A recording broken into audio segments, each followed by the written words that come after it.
আমৃত্যু ভালোবাসি তোকে। লেখনীতে সালমা চৌধুরী। পর্ব 21 থেকে 25। তৎক্ষণাৎ মেঘের অভিব্যক্তি বদলে গেল, চোয়াল শক্ত হয়ে এলো। দীর্ঘশ্বাস ছেড়ে কপাল কুঁচকাল। মনে মনে বলল, আমি ওনাকে নিয়ে ভাবছি কেন? ওনাকে নিয়ে ভাবার তো মানুষ আছেই। তাছাড়া উনি আমায় মেরেছেন, তার শাস্তি আল্লাহ ওনাকে দিয়েছেন। আমার তো এতে খুশি হওয়ার কথা। কথাগুলো ভেবেই গাল ফুলালো, তারপর মায়ের মলিন মুখের পানে একবার তাকিয়ে আবার মনে মনে বলা শুরু করল।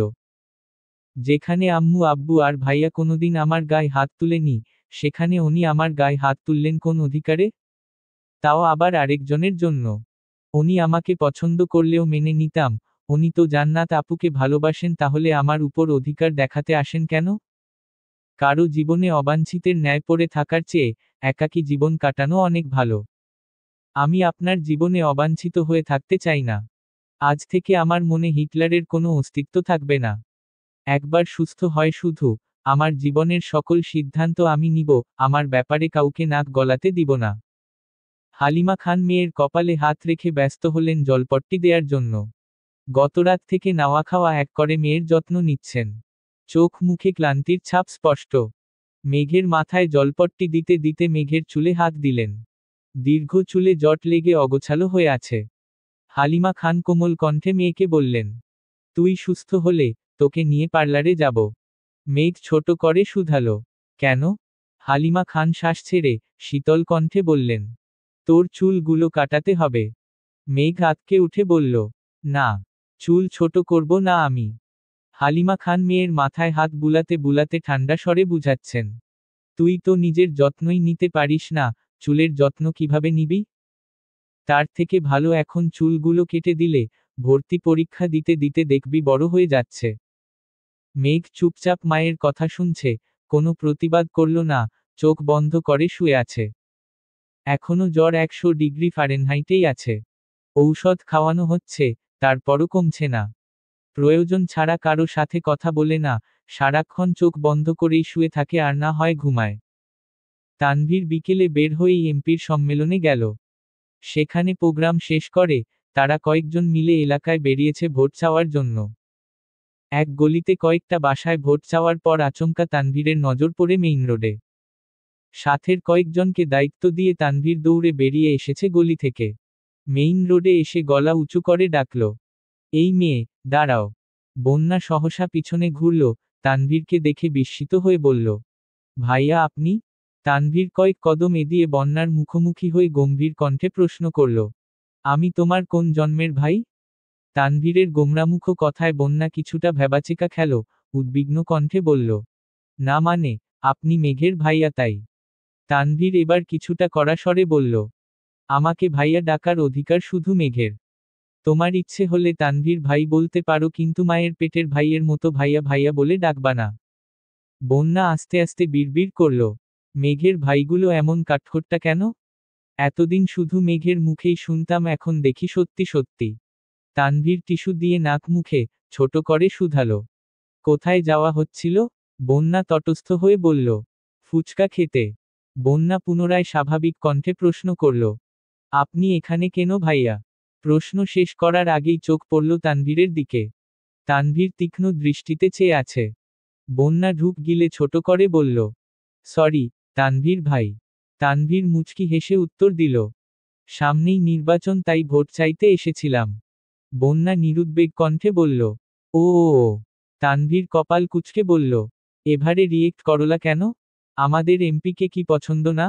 ভোট দিবা না? বন্যা আতঙ্কিত হয়ে তাকালো তানভীরের দিকে। ডানে বামে মাথা নাড়িয়ে বলল, না না, তেমন কোনো বিষয় না। তাছাড়া আমি তো ভোটারই হয়নি। তানভীর বিরক্তি নিয়ে বলল, তাতে কি হয়েছে? তোমার আব্বু, আম্মু, বড় বোন তো আছে, তারা তো ভোটার। যেভাবে রিয়েকশন দিচ্ছ মনে হচ্ছে গোষ্ঠীর কাউকে ভোট দিতে দিবে না। বন্যা মুখ ফুলিয়ে শ্বাস ছেড়ে আস্তে করে বলল, আপনাদের এমপিকেই ভোট দিতে বলল। তানভীর মোলায়েম কণ্ঠে বলল, ঠিক আছে, এখন বাসায় যাও। কিছুক্ষণের মধ্যেই তোমাদের বাসায় আসছি। সবাইকে হালকা নাস্তা দিও। বন্যা চোখ গোল গোল করে চাইল। তারপর ছোট করে বলল, আমি ফুচকা খেতে যাচ্ছিলাম। তানভীর কণ্ঠ ভারী করে বলল, একদিন ফুচকা না খেলে কি মরে যাবে? বন্যা নির্বাক চোখে চেয়ে রইল। তানভীর গলা খাকারি দিয়ে পুনরায় বলে উঠল, ভেবো না তোমায় জোর করছি। সত্যি বলতে সম্মেলন থেকে সরকারি এদিকে চলে আসছি, ওরা সকালের পর থেকে এখনো খায়নি কিছু। তোমাদের এদিকে নাস্তা খাওয়ার মতো কোনো দোকান, রেস্টুরেন্ট কিছুই নেই। কাজ না শেষ করে যাওয়াও সম্ভব না। আবার সন্ধ্যার আগে কাজ শেষ করতে হবে। তুমি বনুর বেস্ট ফ্রেন্ড, সেই সুবাদে তোমাকে বলছি। আমাকে না খাওয়ালেও চলবে, ওদের জন্য একটু চা বিস্কুট আর হালকা নাস্তার ব্যবস্থা করে দিলে খুব ভালো হতো। বন্যা স্বাভাবিক কণ্ঠে বলল, জি অবশ্যই। আমি বাসায় গিয়ে ব্যবস্থা করছি, আপনি সবাইকে নিয়ে বাসায় আসবেন প্লিজ। বন্যা পুনরায় প্রশ্ন করল, বাসা চিনেন? তানভীর উপর নিচ মাথা নাড়ল। বন্যা আর কথা না বাড়িয়ে চুপচাপ বাসার দিকে হাঁটা দিল। বন্যাদের মধ্যবিত্ত পরিবার। বাবা সরকারি কর্মকর্তা। বনেরা 2 বোন আর 1 ভাই। বন্যার বড় বোনের স্নাতক শেষ, এখন চাকরির জন্য পড়াশোনা করছে আর বিভিন্ন চাকরির পরীক্ষা দিচ্ছে। বন্যা ছোট মেয়ে, তাছাড়া বন্যার একটা ছোট ভাইও আছে, এখন ক্লাস 8-এ পড়ে, নাম হৃদ। বন্যা বাসায় গিয়ে আম্মুকে আর বোনকে বলে রান্নার ব্যবস্থা করছে। কিছুক্ষণ সময়ের মধ্যেই নুডলস, পাকোড়া, ফিরনি সাথে চা বিস্কুট রেডি করে ফেলেছে।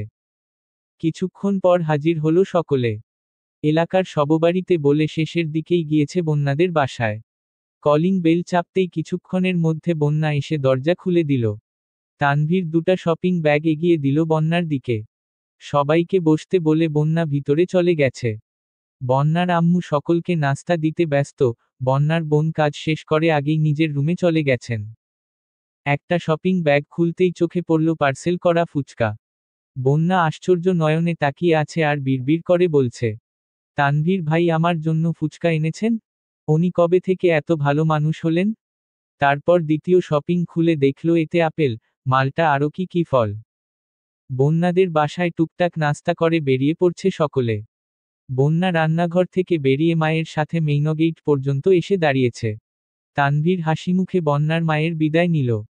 তারপর বন্যার দিকে চেয়ে স্বাভাবিক কণ্ঠে বলল, তোমার বান্ধবী অসুস্থ, খোঁজ নিও ওর। আসছি।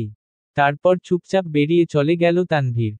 তানভীর যাওয়ার পরপরই বন্যা রুমে এসে মেঘকে কল দিল। টানা 2বার কল বেজে শেষ হয়েছে, তৃতীয়বার রিসিভ হলো। বন্যা চিন্তিত স্বরে শুধালো, তুই নাকি অসুস্থ? কি হয়েছে তোর? মেঘ জ্বরের ঘোরে কথা বলতে পারছে না। কাপা কাপা গলায় বলল, জ্বর। তোকে কে বলল? বন্যা স্বাভাবিক কণ্ঠে জবাব দিল, তানভীর ভাই আসছিল। উনিই বলে গেলেন।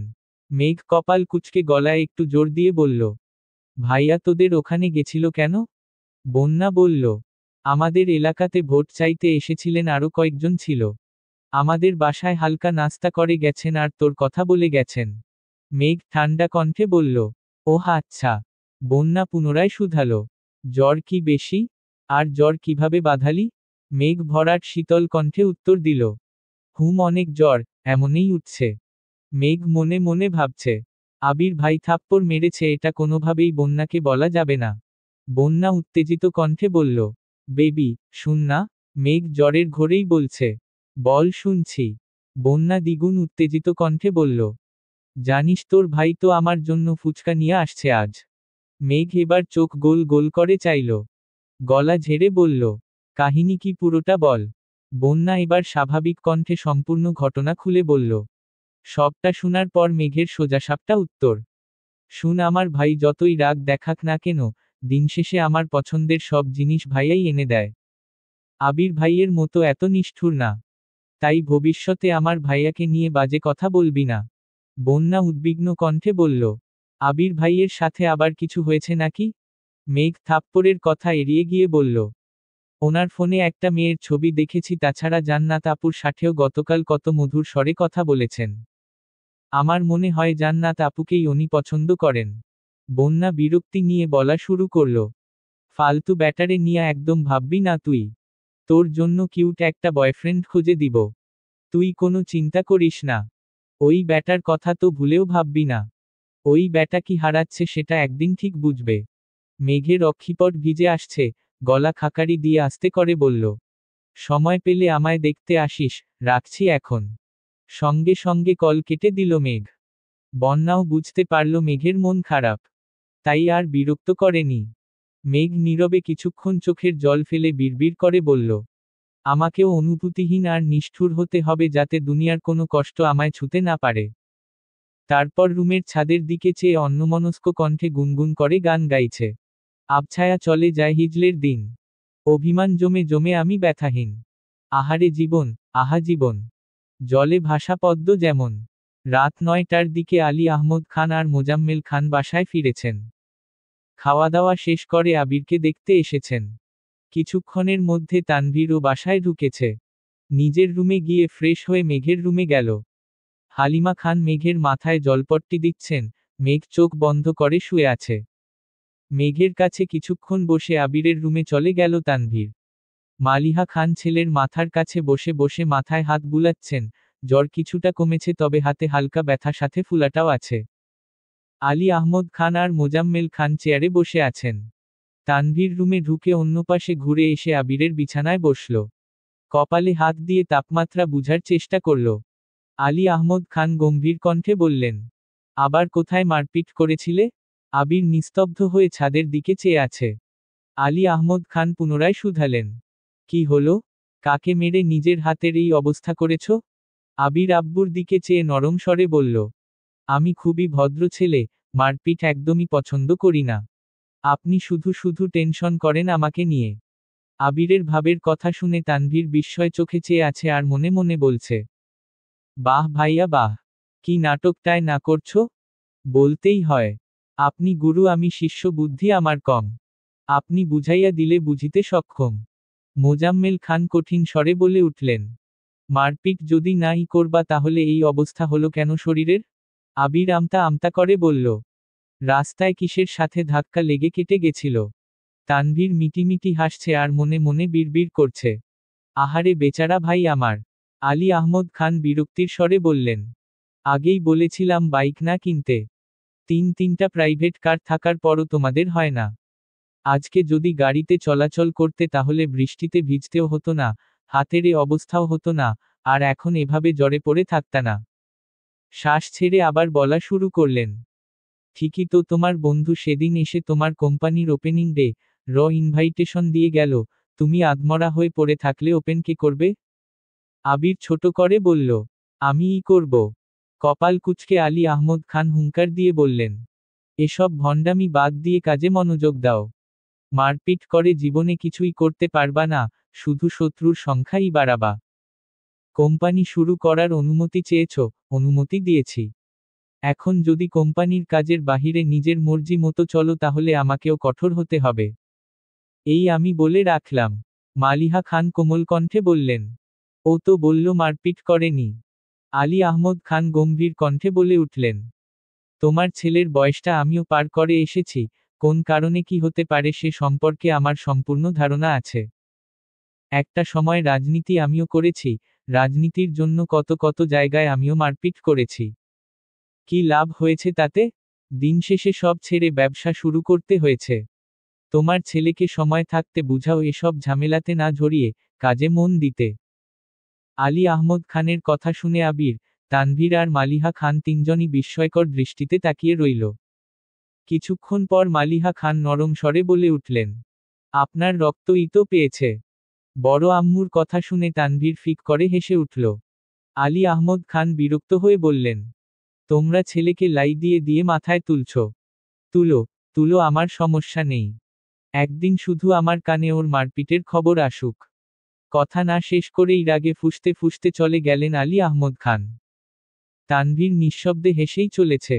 মোজাম্মেল খান কঠিন স্বরে বলে উঠলেন, এত হেসে লাভ নেই, রাজনীতি করার অনুমতি পেয়েছ বলে যা তা করে বেড়াবে তা কিন্তু সহ্য করব না আমরা। তোমাদের ভাইকেই সাবধান করে দিচ্ছি, এই বাড়িতে থাকতে গেলে বাধ্য ছেলের মতোই থাকতে হবে। মোজাম্মেল খানও বেরিয়ে গেছেন। মালিহা খান ছেলের মাথায় হাত বুলাতে বুলাতে বললেন, তুই এত বছর বাহিরে ছিলি, এখানে কার সাথে ঝামেলা করিস? আবির কপাল কুঁচকে তাকালো মায়ের দিকে, কণ্ঠ ভারী করে বলল, আম্মু, তুমি অন্তত এসব কথা বলো না। আমি মারপিট করিনি, এমনই কেটে গেছে। এত চিন্তা করো না তো। আবির শ্বাস ছেড়ে আবার বলল, বিশ্বাস না করলে তোমার সামনে তানভীরকে জিজ্ঞেস করছি। কিরে তানভীর, আমি কি মারপিট করি? আবিরের এরকম প্রশ্নে ভ্যাবাচেকা খেল তানভীর কিছুটা নড়েচড়ে, হাসি চেপে বলল, না, একদমই না। ভাইয়ার মতো নিষ্পাপ একটা শিশু কি মারপিট করতে পারে? বড় আম্মু তুমি শুধু শুধু চিন্তা করছো। মালিহা খান কিছু বলার আগেই আবির বলে উঠল, আম্মু তুমি এখন আব্বুর কাছে যাও, রাগে ফুঁসতেছে মনে হয়। তুমি ওনাকে সামলাও গিয়ে। আমি ঠিক আছি। সমস্যা হলে কল দিবনে। মালিহা খানও ছেলের কথামতো বেরিয়ে মেঘকে দেখে নিচে চলে গেলেন। আবির মোলায়েম কণ্ঠে তানভীরকে শুধালো, মেঘ কেমন আছে? তানভীর স্বাভাবিকভাবেই উত্তর দিল, শরীরের তাপমাত্রা তো কমছে না। ঘুমাচ্ছে দেখে আসলাম। আম্মু বলল বিকেলে একটু নাকি কমেছিল জ্বর। আবিরের চেহারায় চিন্তিত ভাব স্পষ্ট বোঝা যাচ্ছে। তানভীর কিছুটা তপ্তস্বরে বলল, নিজেকে আহত করে কি লাভ হলো? দিব্যি দুজন দুই রুমে পড়ে অসুস্থতায় ভুগতেছ। তুমি সুস্থ থাকলে তো বনুর কেয়ার করতে পারোতা। আবির চুপচাপ শুয়ে আছে। কিছুই বলছে না। আবিরকে নীরব থাকতে দেখে তানভীর ছোট করে শুধালো, ব্যথা কমেছে হাতের? আবির গম্ভীর কণ্ঠে উত্তর দিল, কিছুটা। তানভীর পুনরায় প্রশ্ন করল, খেয়েছ ভাইয়া? আবির সঙ্গে সঙ্গে উত্তর দিল, হ্যাঁ। আবির হঠাৎই তীক্ষ্ণ দৃষ্টিতে চেয়ে তানভীরকে প্রশ্ন করল, কোথায় যাবি বলছিলি? গেছিলি? কি খাওয়ালো? তানভীর হাসিমুখে উত্তর দিল, নাস্তা খাওয়াইছে। আবির স্বাভাবিক কণ্ঠে বলল, গো অ্যাহেড। তানভীর শান্ত স্বরে বলল, রেস্ট নিবা? লাইট অফ করে দিব? আবির উপরনিচ মাথা নাড়ল শুধু। তানভীর লাইট অফ করে বেরিয়ে গেছে। ঘণ্টাখানেক পর আবির কোনোরকমে উঠে নিজের রুম থেকে বেরিয়ে ধীরগতিতে মেঘের রুমে এসেছে। হালিমা খান কোনো কারণে নিচে গেছেন। বারান্দার লাইটের আলোতে পরিষ্কার দেখা যাচ্ছে, মেঘ গভীর ঘুমে মগ্ন। 24 ঘন্টার জ্বরেই অষ্টাদশী মুখমণ্ডল মলিন হয়ে গেছে। মেঘের ঘুম বরাবরই খুব গভীর। বাড়িতে বর্ষর দুর্ঘটনা হলেও, ঘুমে থাকলে মেঘ কিছুই বুঝতে পারে না। এখন তো জ্বর, তার উপর ঔষধের প্রভাবে সারাদিন রাত শুধু ঘুমায়।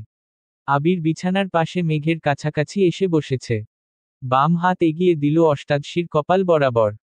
জ্বরের তীব্রতা বুঝতে পেরে দীর্ঘশ্বাস ফেলল, অষ্টাদশীর চুলে হাত বুলাতে বুলাতে বিড়বিড় করে বলল, আল্লাহ, ওর সব ব্যাধি আমায় দাও, তবুও ওকে তুমি সুস্থ করে তুলো প্লিজ। ওর এই অসুস্থতা সহ্য করার ক্ষমতা আমার নেই। কিছুটা সময় নিস্তব্ধ হয়ে চেয়ে রইল অষ্টাদশীর ক্লান্ত বদনে, মনে মনে কত শত ভাবনারা যেন বাঁধ ভেঙে ছুটোছুটি করছে। মাথায় হাত বুলাতে বুলাতে শীতল কণ্ঠে বলা শুরু করল, আই এম সরি মেঘ, আর কোনোদিন তোর গায়ে হাত তুলব না। প্লিজ এবারের মতো মাফ করে দিস আমায়। গত 9 বছরের মতো, এবার অন্তত দূরে সরিয়ে দিস না। রাগ কর আর যাই কর কিন্তু কথা বলিস প্লিজ। তুই কথা না বললে এবার হয়তো দেশ নয়, দুনিয়া ছেড়েই চলে যাব। কথাগুলো একবারে বলে দীর্ঘশ্বাস ছেড়ে ধীর পায়ে রুম থেকে বেরিয়ে নিজের রুমে চলে গেল আবির। রুমে গিয়েই ফোন হাতে নিয়ে ডাক্তারের নাম্বারে কল করল। ডাক্তারের সাথে কথা শেষ করে একটা ছোট পৃষ্ঠাতে দুটা ঔষধের নাম লিখতে লিখতে তানভীরকে কল করল। তানভীর 1 মিনিটের মধ্যে রুমে হাজির হল। আবির ওয়ালেট থেকে 1000 টাকার নোট বের করল।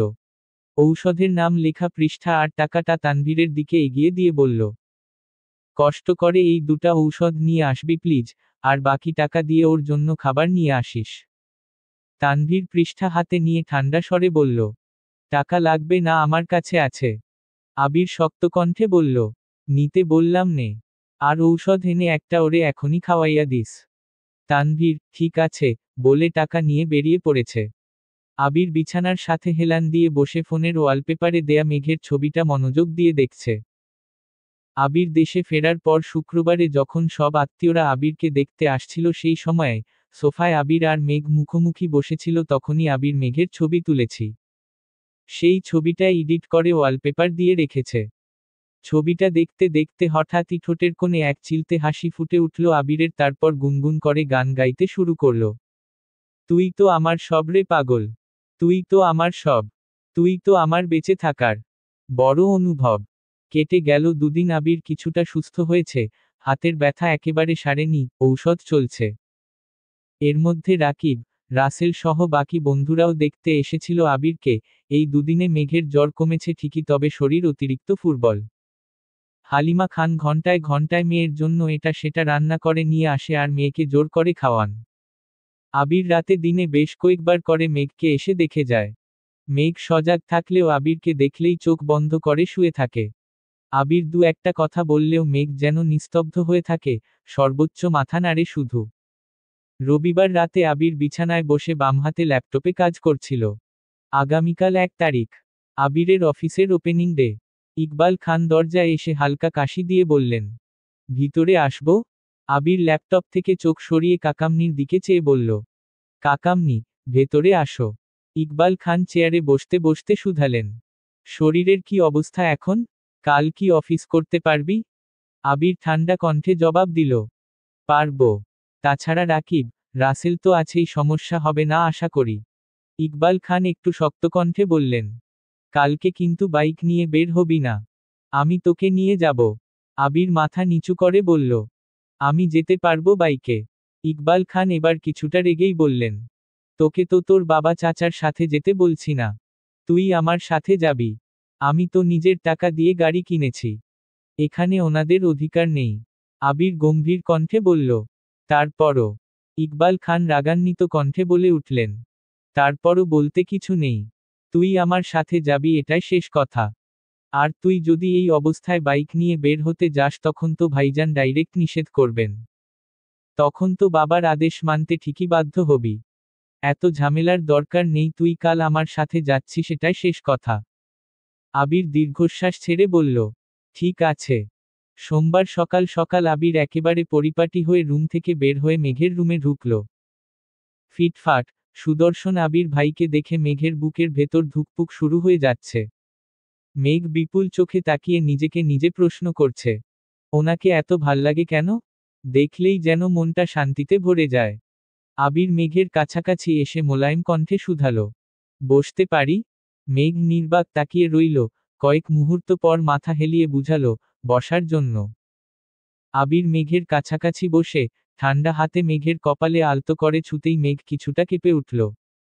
আবির চিন্তিত স্বরে বলল, জ্বর তো নেই, তারপরও চোখ মুখ এত শুকনো লাগছে কেন? খাস না কিছু? মেঘ কিছুই বলছে না। আবির পুনরায় বলল, বাহিরের কিছু খাবি? আসার সময় নিয়ে আসবো? মেঘ সঙ্গে সঙ্গে মাথা নেড়ে না করল। আবির উদ্গ্রীব হয়ে বলল, কি খাবি বল? রেস্টুরেন্টের খাবার? কেক, বিস্কিট, চানাচুর, চিপস, চকলেট নাকি আইসক্রিম? মেঘ আস্তে করে বলল, কিছু খাবো না। আবির ভ্রু নাচিয়ে শুধালো, চিপসও খাবি না? মেঘ ছোট করে বলল, না। না বলেই সঙ্গে সঙ্গে ওষ্ঠ উল্টালো। আবির তীক্ষ্ণ দৃষ্টিতে চেয়ে দীর্ঘশ্বাস ছেড়ে বলল, আচ্ছা বাদ দে, আজ আমার নিজস্ব অফিসের প্রথম দিন। দোয়া করিস আমার জন্য। মেঘ আশ্চর্য নয়নে তাকিয়ে মনে মনে ভাবছে, আবির ভাই আমার কাছে দোয়া চাইতে এসেছেন। এটা কি স্বপ্ন নাকি? মেঘ মন খারাপ সরিয়ে হাসিমুখে বলল, ফি আমানিল্লাহ। আপনার জন্য অনেক অনেক শুভকামনা রইল। মনে মনে বলল, দোয়া করি আপনি আপনার ব্যবসা আর জান্নাত আপুকে নিয়ে সুখে থাকুন। আবির স্বাভাবিক কণ্ঠে বলল, ধন্যবাদ। তুই সাবধানে থাকিস আর খাওয়া দাওয়া ঠিকমতো করিস। আসছি। আবির রুম থেকে বের হতে হতে মনে মনে বলছে, দোয়া কর যেন খুব তাড়াতাড়ি সাকসেসফুল হতে পারি আর তোকে আমার করে নিতে পারি। মেঘের রুম থেকে বেরিয়ে আবির নিচে এসে ডাইনিং টেবিলে বসেছে। মিম, মেঘ, তানভীর কেউ নেই। কেমন যেন সুস্থির পরিবেশ। মিম বা মেঘ না থাকলে আদিও যেন চুপচাপ থাকে। অসুস্থতার কারণে 2-3 দিন আবির রুমেই খেয়েছে, তাই তেমন কোনো কিছু উপলব্ধি করেনি। কিন্তু খাবার টেবিলে মেঘ নেই, এতেই যেন বুকটা কেঁপে উঠল আবিরের। তানভীর রুম থেকে রেডি হয়ে নামতে গেলে আকলিমা খান ডেকে বললেন, তানভীর, মিমকে একটু ডাক নিয়ে আয় তো। গত সপ্তাহেই মিম উপরের রুমে শিফট হয়েছে, তবে এখনো মন তার নিচেই পড়ে থাকে। ক্ষণে ক্ষণে ভাইকে আর মাকে দেখতে ছুটে আবার উপরে আসলে মেঘের রুমে যায়, আবার নিজের নতুন রুম গুছায়। তানভীর মিমের দরজায় এসে ডাকল, মিম, খাবি না? মিম জবাব দিল, আসছি, ভাই। তানভীর এসে খেতে বসে কিছুক্ষণ পর মিমও এসেছে। মোজাম্মেল খান আবিরের দিকে তাকিয়ে বললেন, তুমি কি আজও বাইকে যাওয়ার চিন্তাভাবনা করছো? আবির কিছু বলার আগেই ইকবাল খান বলে উঠলেন, না না, আবির আমার সাথে যাবে। আলী আহমদ খান গম্ভীর কণ্ঠে বললেন, সেই ভালো, তুই নিয়ে যাস। ওর তো আবার আমাদের সাথে আমাদের গাড়িতে চলাফেরা করতে সমস্যা।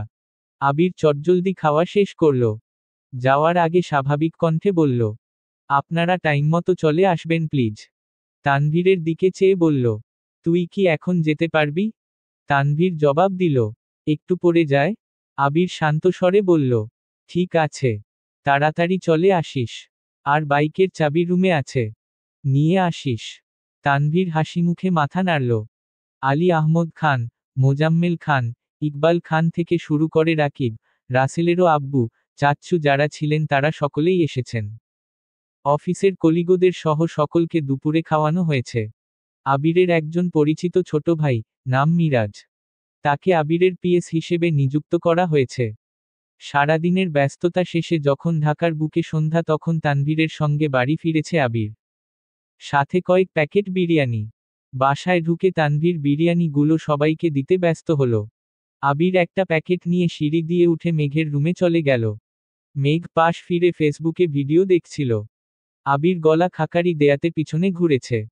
আবির বিরিয়ানির প্যাকেট এগিয়ে দিয়ে ছোট করে বলল, তোর জন্য এনেছি, খেয়ে নিস। মেঘ কপাল কপাল কুঁচকে প্রশ্ন করল, কি এতে? আবির উত্তর দিল, বিরিয়ানি। মেঘ শুধু বলেছে, আমার তো। আবির সঙ্গে সঙ্গে বলে উঠল, আমি জানি তোর বিরিয়ানির থেকেও কাচ্চি অনেক বেশি পছন্দ, কিন্তু সব দিক বিবেচনা করে অফিসে বিরিয়ানিই দেয়া হয়েছে। আজ এটা খেয়ে নে, আমি অন্য দিন তোর জন্য কাচ্চি নিয়ে আসব। মেঘ আর কিছু বলল না। আবিরও বিরিয়ানি রেখে নিজের রুমে চলে গেছে। 2-3 দিন কেটে গেল। আবিরের ব্যস্ততা এখন দ্বিগুণ বেড়েছে। দুই অফিসের সিইও এর দায়িত্ব পালন করা, চারটেখানে কথা নয়, তারপরও কোনো কাজেই ফাঁকি দেয় না ছেলেটা। নিজেকে প্রতিষ্ঠিত করার ঝোঁক মাথাচাড়া দিয়ে বসেছে। শত ব্যস্ততার মাঝেও প্রতিদিন ফজরের নামাজ পড়ে বাসায় ফিরে নিজের ভালোবাসার মানুষটাকে ঘুমন্ত অবস্থাতেই দেখে যায়। হালিমা খান ইদানিং মেঘের সাথে থাকায় আবিরের সুবিধায় হয়েছে। হালিমা খান ফজরের নামাজ পড়তে নিজের রুমে চলে যান, তারপর রান্নার ব্যবস্থা করেন। এই ফাঁকে আবির মেঘকে দেখে ছাদে চলে যায়। 2-3 দিন যাবৎ বাসায় ফেরার সময় মেঘের জন্য এটা সেটা খাবার কিনে নিয়ে আসে। একদিন মেঘের জন্য চিপস কিনতে গিয়ে মহা মুসিবতে পড়ে গেল আবির। আবির দোকানদারকে বলেছে, চিপস দেন। দোকানদার জিজ্ঞেস করছে, কোনটা দিব? কম করে হলেও 20-30 জাতের চিপস। আবির হা হয়ে তাকিয়ে আছে। মেঘের পছন্দের 2টা চিপসের নাম আবির জানত, কিন্তু অন্য কোন কোম্পানির চিপস পছন্দ করে তা আবিরের অজানা ছিল। তাই দোকান থেকে সব ব্র্যান্ডের চিপস 2টা করে, মোটামুটি এক বস্তা চিপস নিয়ে মেঘের রুমে হাজির হলো। ভাগ্যিস সময়টা তখন বিকেল ছিল।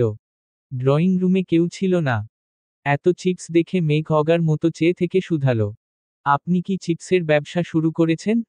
আবির স্বভাব সুলভ গম্ভীর কণ্ঠেই উত্তর দিলেন, তোর পছন্দের চিপস কোনগুলো বের কর। এত চিপসের ভিড় থেকে 5টা পছন্দের চিপস বের করে বলল, এগুলোই আমার পছন্দ। আবির ভারী কণ্ঠে বলল, বাকিগুলো টেস্ট করতে পারিস, ভালো লাগলে পছন্দের লিস্ট বাড়াবি, আর ভালো না লাগলে মিম আর আদিকে দিয়ে দিস। বৃহস্পতিবার সকালে আবির অফিসে যাওয়ার পথে মিমকে ডেকে ছাদের চাবি দিয়ে বলল, মেঘের শরীর ভালো থাকলে ওরে নিয়ে একটু ছাদে যাস। মিম চাবি নিয়ে উত্তর দিল, ঠিক আছে ভাইয়া। আবির অফিস থেকে ফেরার পথে মেঘের কোচিং আর টিউশন থেকে এই সপ্তাহের সকল নোট আর পরীক্ষার প্রশ্নগুলো এনে মেঘের রুমে টেবিলের উপর রেখে নিজের রুমে চলে গেছে। মিম আর মেঘ ছাদে ঘুরে ঘুরে ফুলগাছগুলো দেখছিল। নয়নতারা কুড়িয়ে বোন দুটা কানে গুজে কয়েকটা ছবিও তুলেছে। আর এটা সেটা হাজারো গল্প করছে। এক সপ্তাহে মেঘের শরীর কিছুটা সুস্থ হয়েছে। তবে মায়ের ঘন্টায় ঘন্টায় আনা খাবার খেতে হচ্ছে। আবিরও এটা সেটা নিয়ে আসে। মোজাম্মেল খান অথবা আলী আহমদ খান রুটি, কলা, ফল নিয়ে আসে। তানভীর রাতে ফেরার সময় যা চোখের সামনে পড়ে তাই নিয়ে আসে। খেতে খেতে আর শুয়ে থাকতে থাকতে ক্লান্ত হয়ে গেছে। বেশ খানিকটা সময় ছাদে ঘোরাঘুরি করে নিচে এসে যে যার রুমে চলে গেছে। মেঘ রুমে ঢুকতেই চোখ পড়ল টেবিলের উপর রাখা প্রশ্ন আর শীটের দিকে। এগুলো নিয়ে উল্টিয়ে পাল্টিয়ে দেখল। বুঝতে বাকি নেই যে এগুলো আবির ভাইই এনেছেন। মেঘ সন্ধ্যার পরে পড়তে বসেছে। অসুস্থতার ফলে 1 সপ্তাহ যাবৎ বই নিয়ে বসতেই পারছিল না মেয়েটা। কিছুক্ষণ পড়াশোনা করে আবির ভাইয়ের আনা প্রশ্নগুলো দিয়ে পরীক্ষা দিয়ে নিজের অবস্থান চেক করছিল। প্রতি শুক্রবারের ন্যায় এই শুক্রবারটাও ভালোভাবেই কাটল সকলের। আবির আসরের নামাজ পড়ে করিডোর দিয়ে নিজের রুমের দিকে যাচ্ছিল, হঠাৎই সামনে পড়ল মেঘ। একটা স্কাই ব্লু কালারের জামার সাথে সাদা ওড়না গলায় প্যাঁচিয়েছে, হাতে একটা পার্স নিয়ে খোলা চুলে বের হচ্ছে রুম থেকে। স্ট্রেইট লম্বা চুলগুলোর আগা হাঁটু ছুঁয়ে ছুঁয়ে। আবির ক্ষুদ্র চোখে তাকিয়ে রইল অষ্টাদশীর পানে। মেঘ রুম থেকে বেরিয়েই মুখোমুখি হলো আবির ভাইয়ের। সাইড কেটে চলে যেতে চাইলে আবির প্রশ্ন করে উঠল, এভাবে চুল ছেড়ে কোথায় যাচ্ছিস? মেঘ মাথা নিচু করে ছোট করে উত্তর দিল, পার্লারে। আবির কপাল কুঁচকে শুধালো, কেন? মেঘ মাথা নিচু করেই পুনরায় উত্তর দিল, চুল কাটাতে। আবির এবার তীক্ষ্ণ দৃষ্টিতে তাকিয়ে বলল, তোকে চুল কাটার অনুমতি কে দিয়েছে? মেঘ একদমে বলে ফেলল, আম্মু বলেছে আমি নাকি চুলের যত্ন নিতে পারি না, তাই কাটাতে যাচ্ছি। আবির গম্ভীর কণ্ঠে প্রশ্ন করল, মামুনি বলেছে? মেঘ উত্তর দিল, জি। আবির ভিতরে ভিতরে রাগে ফুঁসছে, কণ্ঠ দ্বিগুণ ভারী করে জানালো, চুল কাটাবি ভালো কথা, কিন্তু চুল কোমরের উপরে যেন না উঠে। মেঘ অন্য দিকে মুখ করে অভিমানী স্বরে বলল, আমার চুল আমি কাটাবো, কারো অভিন্তের প্রয়োজন নেই। আবির দাঁতে দাঁত চেপে দীর্ঘশ্বাস ফেলে কড়া স্বরে বলল, চুল কোমরের 1 ইঞ্চি উপরে উঠলে তোর খবর আছে। কথাটা বলা শেষ করা মাত্রই আবির দ্রুত পায়ে নিজের রুমের দিকে চলে গেল। অষ্টাদশী স্ট্যাচুর মতো দাঁড়িয়ে বিড়বিড় করে বলল, আমার চুল আমি যা ইচ্ছা তাই করব, আপনার কথা আমি কেন শুনব? আপনি আপনার প্রিয়তমার উপর অধিকার খাটান গিয়ে, আমার ওপর অধিকার কাটাতে হবে না। কথাগুলো একদমে বলে সিঁড়ি দিয়ে নেমে মায়ের রুমে চলে গেল। হালিমা খান মেয়েকে নিয়ে বাসার কাছেই একটা পরিচিত পার্লারে গিয়েছেন। হালিমা খান বলেছিলেন কাঁধের নিচ পর্যন্ত কেটে ফেলতে। কিন্তু মেঘের মন টানছে না, চুলের প্রতি যেন তার বড্ড বেশি মায়া। মায়ের কথায় চুল কাটতে রাজি হয়েছে সেই অনেক। হালিমা খানের জোড়াজড়িতে মেঘ পিঠ পর্যন্ত চুল কাটাতে রাজি হয়েছে। পার্লারের মহিলা যখনই চুল কাটার জন্য কাঁচি হাতে নিল, তৎক্ষণাৎ মেঘের মনে পড়ে গেল আবির ভাইয়ের বলা কথাটা। মেঘ মনে মনে ভাবল, না না, আবির ভাইয়ের উপর কোনো বিশ্বাস নাই। চুল ছোট করলে যদি ওই দিনের চেয়েও বেশি জোরে মারে, তাহলে তো আমি মরেই যাব। থাক বাবা, এই ফালতু ব্যাটার মার খেয়ে অকালে জীবন ত্যাগ করার কোনো প্রয়োজন নেই। আর কিছুদিন জীবনটা উপভোগ করে নেই। সঙ্গে সঙ্গে মেঘ চিৎকার দিয়ে উঠল। মেয়ের আচমকা চিৎকারে হালিমা খান কিছুটা ভড়কে গেলেন, চিন্তিত হয়ে জিজ্ঞেস করলেন, কি হয়েছে তোর? এভাবে চিৎকার করছিস কেন? মেঘ নিরুদ্বেগ কণ্ঠে বলল, কোমর পর্যন্ত কাটাবো চুল। হালিমা খান কিছুটা বিরক্ত হয়ে বললেন, কোমর পর্যন্ত কাটালে আর কি হবে, সেই তো বড়ই থাকবে। মেঘ মন খারাপ করে উত্তর দিল, তারপরও কোমর পর্যন্তই কাটাবো। আর ছোট করব না প্লিজ আম্মু। হালিমা খানও আর জোর করলেন না। মেয়ের কথামতো কোমর পর্যন্তই কাটানো হলো। কাজ শেষ করে সন্ধ্যার আগে আগে বাসায় ফিরেছেন মা মেয়ে। আবির ড্রয়িং রুমে সোফায় বসে কফি খাচ্ছিল। কাউকে ঢুকতে দেখে চোখ তুলে এক পলক তাকালো, মেঘকে দেখে দৃষ্টি স্থির হলো, মেঘের চুল দেখার জন্য তীক্ষ্ণ দৃষ্টিতে চেয়ে রইল। মেঘ সিঁড়ি দিয়ে উঠার পথে আবির ভাইয়ের দিকে তাকিয়ে ভেংচি কেটে দ্রুত পায়ে উঠে নিজের রুমে চলে যাচ্ছে।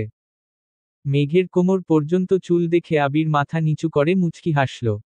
আবির কফি শেষ করে বাসা থেকে বেরিয়ে পড়েছে। প্রতি শুক্রবারের মতো মাগরিবের নামাজ পড়ে বন্ধুদের সাথে আড্ডা দিতে চলে গেছে। বাসায় ফিরতে ফিরতে 11টা বেজে গেছে। শনিবারে ডাইনিং টেবিলে নাস্তা করছিল সকলে, তখনই মেঘ নেমে আসছে। চঞ্চল পায়ের নুপুরের ঝনঝন শব্দে আবির চাইল সিঁড়িতে। চুল ছোট করাতে যেন অন্যরকম সুন্দর লাগছে তার অষ্টাদশীকে। কোমরে পড়া চুলগুলো হাঁটার সঙ্গে সঙ্গে এদিক সেদিকে নড়ছে। আবির সঙ্গে সঙ্গে দৃষ্টি নামিয়ে খাওয়ায় মনোযোগ দিল। মেঘ কাছাকাছি আসতেই আলী আহমদ খান প্রশ্ন করলেন, এখন শরীর কেমন? মেঘ একগাল হেসে উত্তর দিল, আলহামদুলিল্লাহ ভালো, বড় আব্বু। তানভীর কয়েক সেকেন্ড তাকিয়ে প্রশ্ন করল, চুল কাটাইছিস নাকি? এবার যেন সকলের দৃষ্টি মেঘের চুলের দিকে গেল, কেউ কিছু বলল না। মেঘ ছোট করে উত্তর দিল, হ্যাঁ। তানভীর হুট করে বলে উঠল, ভালোই করেছিস, লম্বা চুলে তোকে শেওড়া গাছের পেতনির মতো লাগত। কথাটা বলে তৎক্ষণাৎ তানভীর জিহ্বায় কামড় দিয়ে মাথা নিচু করে ফেলল। বাড়ির সকলে যে এখানে আছে সেটা তানভীরের মনেই ছিল না। মেঘ গাল ফুলিয়ে শ্বাস ছেড়ে ভাইয়ার দিকে সূক্ষ্ম নজরে তাকিয়ে রইল। তারপর ভেঙচি কেটে চুপচাপ আবির ভাইয়ের বিপরীতে বসে নাস্তা খাওয়া শুরু করল। মোজাম্মেল খান রাগী স্বরে বললেন, নিজের বোনকে পেতনির সাথে তুলনা করছো? বাহ! ততক্ষণে আলী আহমদ খান খাবার শেষ করে উঠে গেছেন। ইকবাল খান হাসি মুখে বললেন, তানভীর মজা করে বলেছে। বাদ দাও তো ভাইয়া। মোজাম্মেল খান কঠিন স্বরে বললেন, আমার মেয়েকে নিয়ে কেউ যেন এরকম মজা আর না করে। আমার মেয়ের তুলনা শুধু পরীর সঙ্গেই সম্ভব। কথাটা বলেই মোজাম্মেল খান রাগে ফুঁসতে ফুঁসতে চলে যাচ্ছেন। এদিকে বাবার কথায় খুশিতে মেঘ সশব্দে হেসে উঠল। বাবার যাওয়ার দিকে তাকিয়ে তানভীর বিড়বিড় করে বলল, পেতনি তো তবুও গাছে থাকে, পরী হয়ে কোন দেশ বিদেশে ঘুরবে তখন তো খুঁজেও পাবে না। ইকবাল খান কিছুটা হেসে স্বাভাবিক কণ্ঠে বলল, ভাইয়ার সামনে এসব উল্টাপাল্টা মজা করিস না। এসব মজা ভাইয়া নিতে পারে না।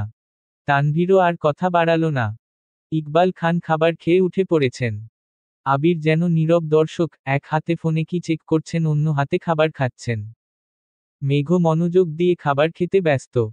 মিম হঠাৎই বলে উঠল, আপু জানো কি হয়েছে? মেঘ ঘাড় ঘুরিয়ে মিমের দিকে তাকিয়ে বলল, কি হয়েছে? আবিরও ফোন থেকে দৃষ্টি সরিয়ে মিমের দিকে চাইল।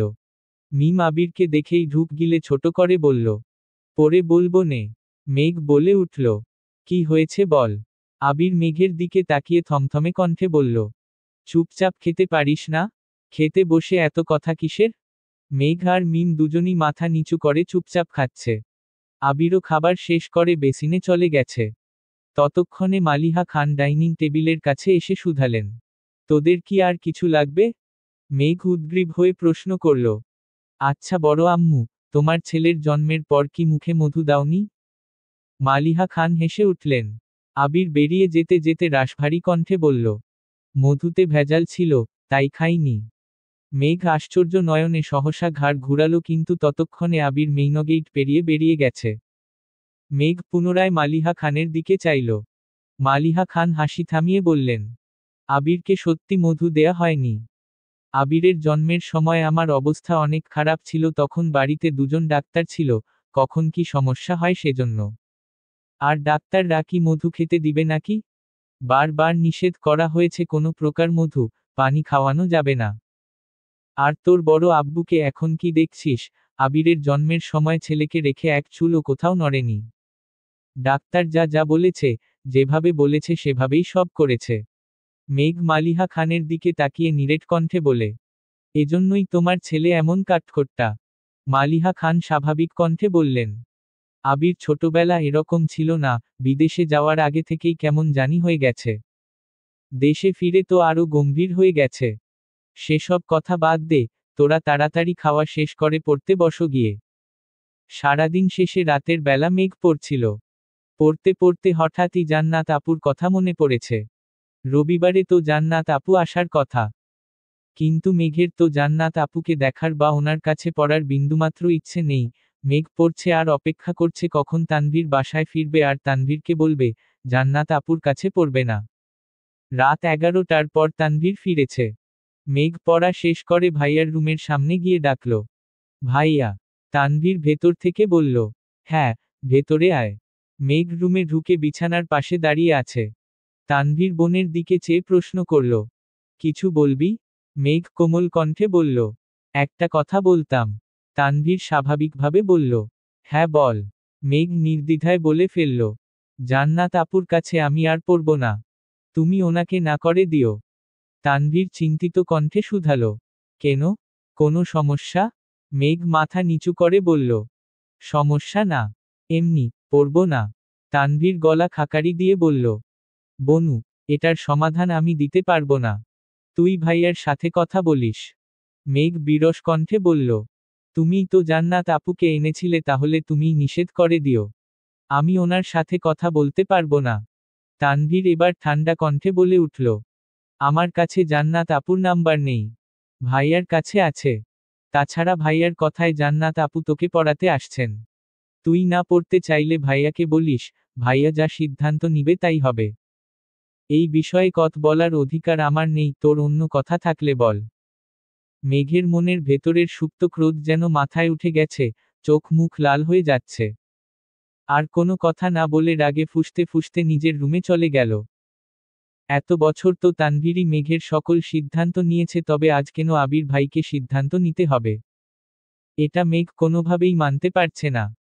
কিন্তু অষ্টাদশী তো জানে না, গত 7 বছর যাবৎ আবিরের সিদ্ধান্তেই তানভীর সবকিছু করেছে। সকালবেলা ঘুম থেকে উঠেই মেঘ রুমে পায়চারি করছে। আবির ভাইকে কিভাবে বলবে, কি বলবে তাই ভেবে পাচ্ছে না। আজ না আবার থাপ্পড় দিয়ে বসেন। তৎক্ষণাৎ নিজেকে নিজে সাহস দিয়ে বলে, তুই কি এত ফুটবল নাকি? দীর্ঘ সময়ের পায়চারিতে মেঘের নাকের ডগায় বিন্দু বিন্দু ঘাম জমে গেছে, যা মুক্তার ন্যায় চিকচিক করছে। বুকে সাহস নিয়ে অষ্টাদশী নিজের রুম থেকে বেরিয়ে করিডোর দিয়ে আবিরের রুমের দিকে পা বাড়ালো। আবির শার্টের স্লিভ ফোল্ড করতে করতে নিজের রুম থেকে বের হচ্ছিল, হঠাৎ মেঘকে দেখে সেখানেই দাঁড়িয়ে পড়ল। মেঘ এক মুহূর্তের জন্য সবকিছু ভুলে আবির ভাইয়ের দিকে নিষ্পলক তাকিয়ে রইল। ছাই রঙের একটা শার্ট ইন করে পরা, চোখে সানগ্লাস ক্রাশ খাওয়ানো সেই লুকে দাঁড়িয়ে আছে আবির ভাই। সে তো জানে না, এই সুদর্শন লুকে ছোট্ট অষ্টাদশীর মনের মণিকোঠায় ব্যথা অনুভব হয়। মেঘের অভিমুখে চাইল আবির, নাকের ডগায় জমে থাকা ঘাম যেন আবিরের দৃষ্টিকে টানছে। মেঘের শান্ত, অস্থির নয়নজোড়ার দিকে তাকিয়ে আবির মনে মনে বলে, এই চোখে শুধু আমার সর্বনাশ দেখি। মেঘের অভিব্যক্তি বদলাতে সময় লাগল না। মাথা নিচু করে বুক ফুলিয়ে শ্বাস নিয়ে বলল, আপনার সাথে আমার কথা আছে। আবির স্বভাব সুলভ ভারী কণ্ঠে বলল, হুমম বল। মেঘ নিরেট কণ্ঠে বলল, আমি জান্নাত আপুর কাছে পড়ব না। মনের ভেতরের সুপ্ত ক্রোধটা এক নিমিষেই প্রকাশ করে ফেলল। মেঘের কথায় আবির স্বাভাবিক কণ্ঠে প্রশ্ন করল, কেন? মেঘ তপ্ত স্বরে জানালো, ইচ্ছে নেই তাই পড়ব না। আবির ভ্রু গুটিয়ে বিরক্তি নিয়ে বলল, তোর ইচ্ছেতে তো সবকিছু হবে না। তোকে জান্নাতের কাছেই পড়তে হবে। মেঘ আবারও ভেতরে ভেতরে রাগে ফুঁসছে, গাল দুটা রক্তবর্ণ ধারণ করেছে। অধিক রাগে মেঘের গলার স্বর ভেঙে আসে, এবার কান্না জড়িত কণ্ঠে বলে উঠল, বললাম তো আমি ওনার কাছে পড়ব না। আবির দীর্ঘশ্বাস ছেড়ে শক্ত কণ্ঠে বলল, সব বিষয় নিয়ে ফাজলামো করবি না মেঘ। তোর ভালোর জন্যই জান্নাতকে আনা হয়েছে। আমি তোর খারাপ চাই না। মেঘ সহসা বলে ফেলল, আমার ভালো মন্দ আপনাকে ভাবতে হবে না। অন্তরের ক্রোধ যেন এবার মেঘের চোখ বেয়ে গড়িয়ে পড়ছে। মেঘের বলা কথাটা আবিরের হৃদয় লেগেছে। আবির কণ্ঠ দ্বিগুণ ভারী করে বলল, আজ থেকে জান্নাত পড়াতে আসবে, ঠিকমতো পড়াশোনা করবি, কোনো প্রকার নাটক করলে এর ফল ভালো হবে না। কথাটা বলেই আবির মেঘকে পাশ কাটিয়ে চলে যাচ্ছিল। মেঘ মাথা উঁচু করে গলার স্বর শৃঙ্গে চড়িয়ে জানালো, আমি ওনার কাছে পড়ব না, দরকার হলে আমি বড় আব্বুকে বলল। আবিরের মেজাজ চরম লেভেলে খারাপ হলো। পায়ের রক্ত যেন মাথায় উঠে গেছে। সেখানেই দাঁড়িয়ে রাগান্বিত স্বরে হুঙ্কার দিয়ে উঠল, কি বলবি আব্বুকে? জান্নাত পড়াতে পারে না এটা বলবি? জান্নাতের আচার আচরণ খারাপ এটা বলবি? আর তুই যে তোর টিচারকে নিয়ে উল্টাপাল্টা ভাবিস আর বাজে কথা বলিস, এগুলো আব্বু শুনলে সেটা কি ভালো হবে? এই তোকে এত ভালোবাসে, এত আদর করে, থাকবে তো এই ভালোবাসা? মেঘ সহসা মাথা নিচু করে নিশ্চুপ দাঁড়িয়ে রইল, চোখ দিয়ে অঝরে পানি পড়ছে। আবির চোখ মুখ গোটাল, নিজের রাগকে সংযত করার চেষ্টা করল, রাশভারী কণ্ঠে বলল, এই বাড়িতে থাকতে গেলে আমার মর্জিতেই তোকে চলতে হবে। কোনোরকমে কথা শেষ করে আবির নিজের মতো নিচে চলে গেল, কিছু না খেয়েই অফিসের জন্য বেরিয়ে পড়েছে। পিছন থেকে মালিহা খান, ইকবাল খান ডেকেছে, কিন্তু আবিরের যেন সেদিকে কোনো হুঁশ নেই। মেঘ করিডোরে দাঁড়িয়ে কেঁদেই যাচ্ছে। অতিরিক্ত রাগে মেঘের খুব কান্না পায়। খান বাড়ির নিয়মই যেন এটা। আলী আহমদ খান আর মোজাম্মেল খানের আদেশ আবির আর তানভীরকে অক্ষরে অক্ষরে পালন করতে হয়। আবিরের আদেশ, শাসন মেঘকে পালন করতে হয়। তানভীর শুধু মেঘকে না, মিম আর আদিকেও শাসন করে। তবে আবিরের মিম আর আদির ব্যাপারে কোনো মাথা ব্যথা নেই। আবিরের ধ্যানে জ্ঞানে শুধুই মেঘ। মেঘ সকাল থেকে কিছুই খায়নি। কয়েকবার বন্যাকে কলও করেছে, কিন্তু বন্যা রিসিভ করেনি। দুপুর হয়ে গেছে, মেঘ রুমে জোরে গান চালিয়ে বালিশে মুখ গুজে শুয়ে শুয়ে কাঁদছে। হঠাৎ ফোনে কল বেজে উঠেছে। মেঘ মুখ তুলে ফোনের দিকে তাকিয়ে দেখল বন্যা কল করেছে। মেঘ ফোন রিসিভ করতেই বন্যা বলে উঠল, কিরে এত কল দিছিস কেন? মেঘের কান্নার শব্দ শুনে বন্যা চিন্তিত স্বরে জিজ্ঞেস করল, কি হয়েছে বেবি? কাঁদছিস কেন? মেঘ কান্নার মাত্রা কমিয়েছে, তবে এখনো ফুপিয়ে ফুপিয়ে কেঁদেই চলেছে। ক্রোধিত কণ্ঠে মেঘ বলল, আমি এই বাড়িতে আর থাকব না। চলে যাব বাড়ি ছেড়ে।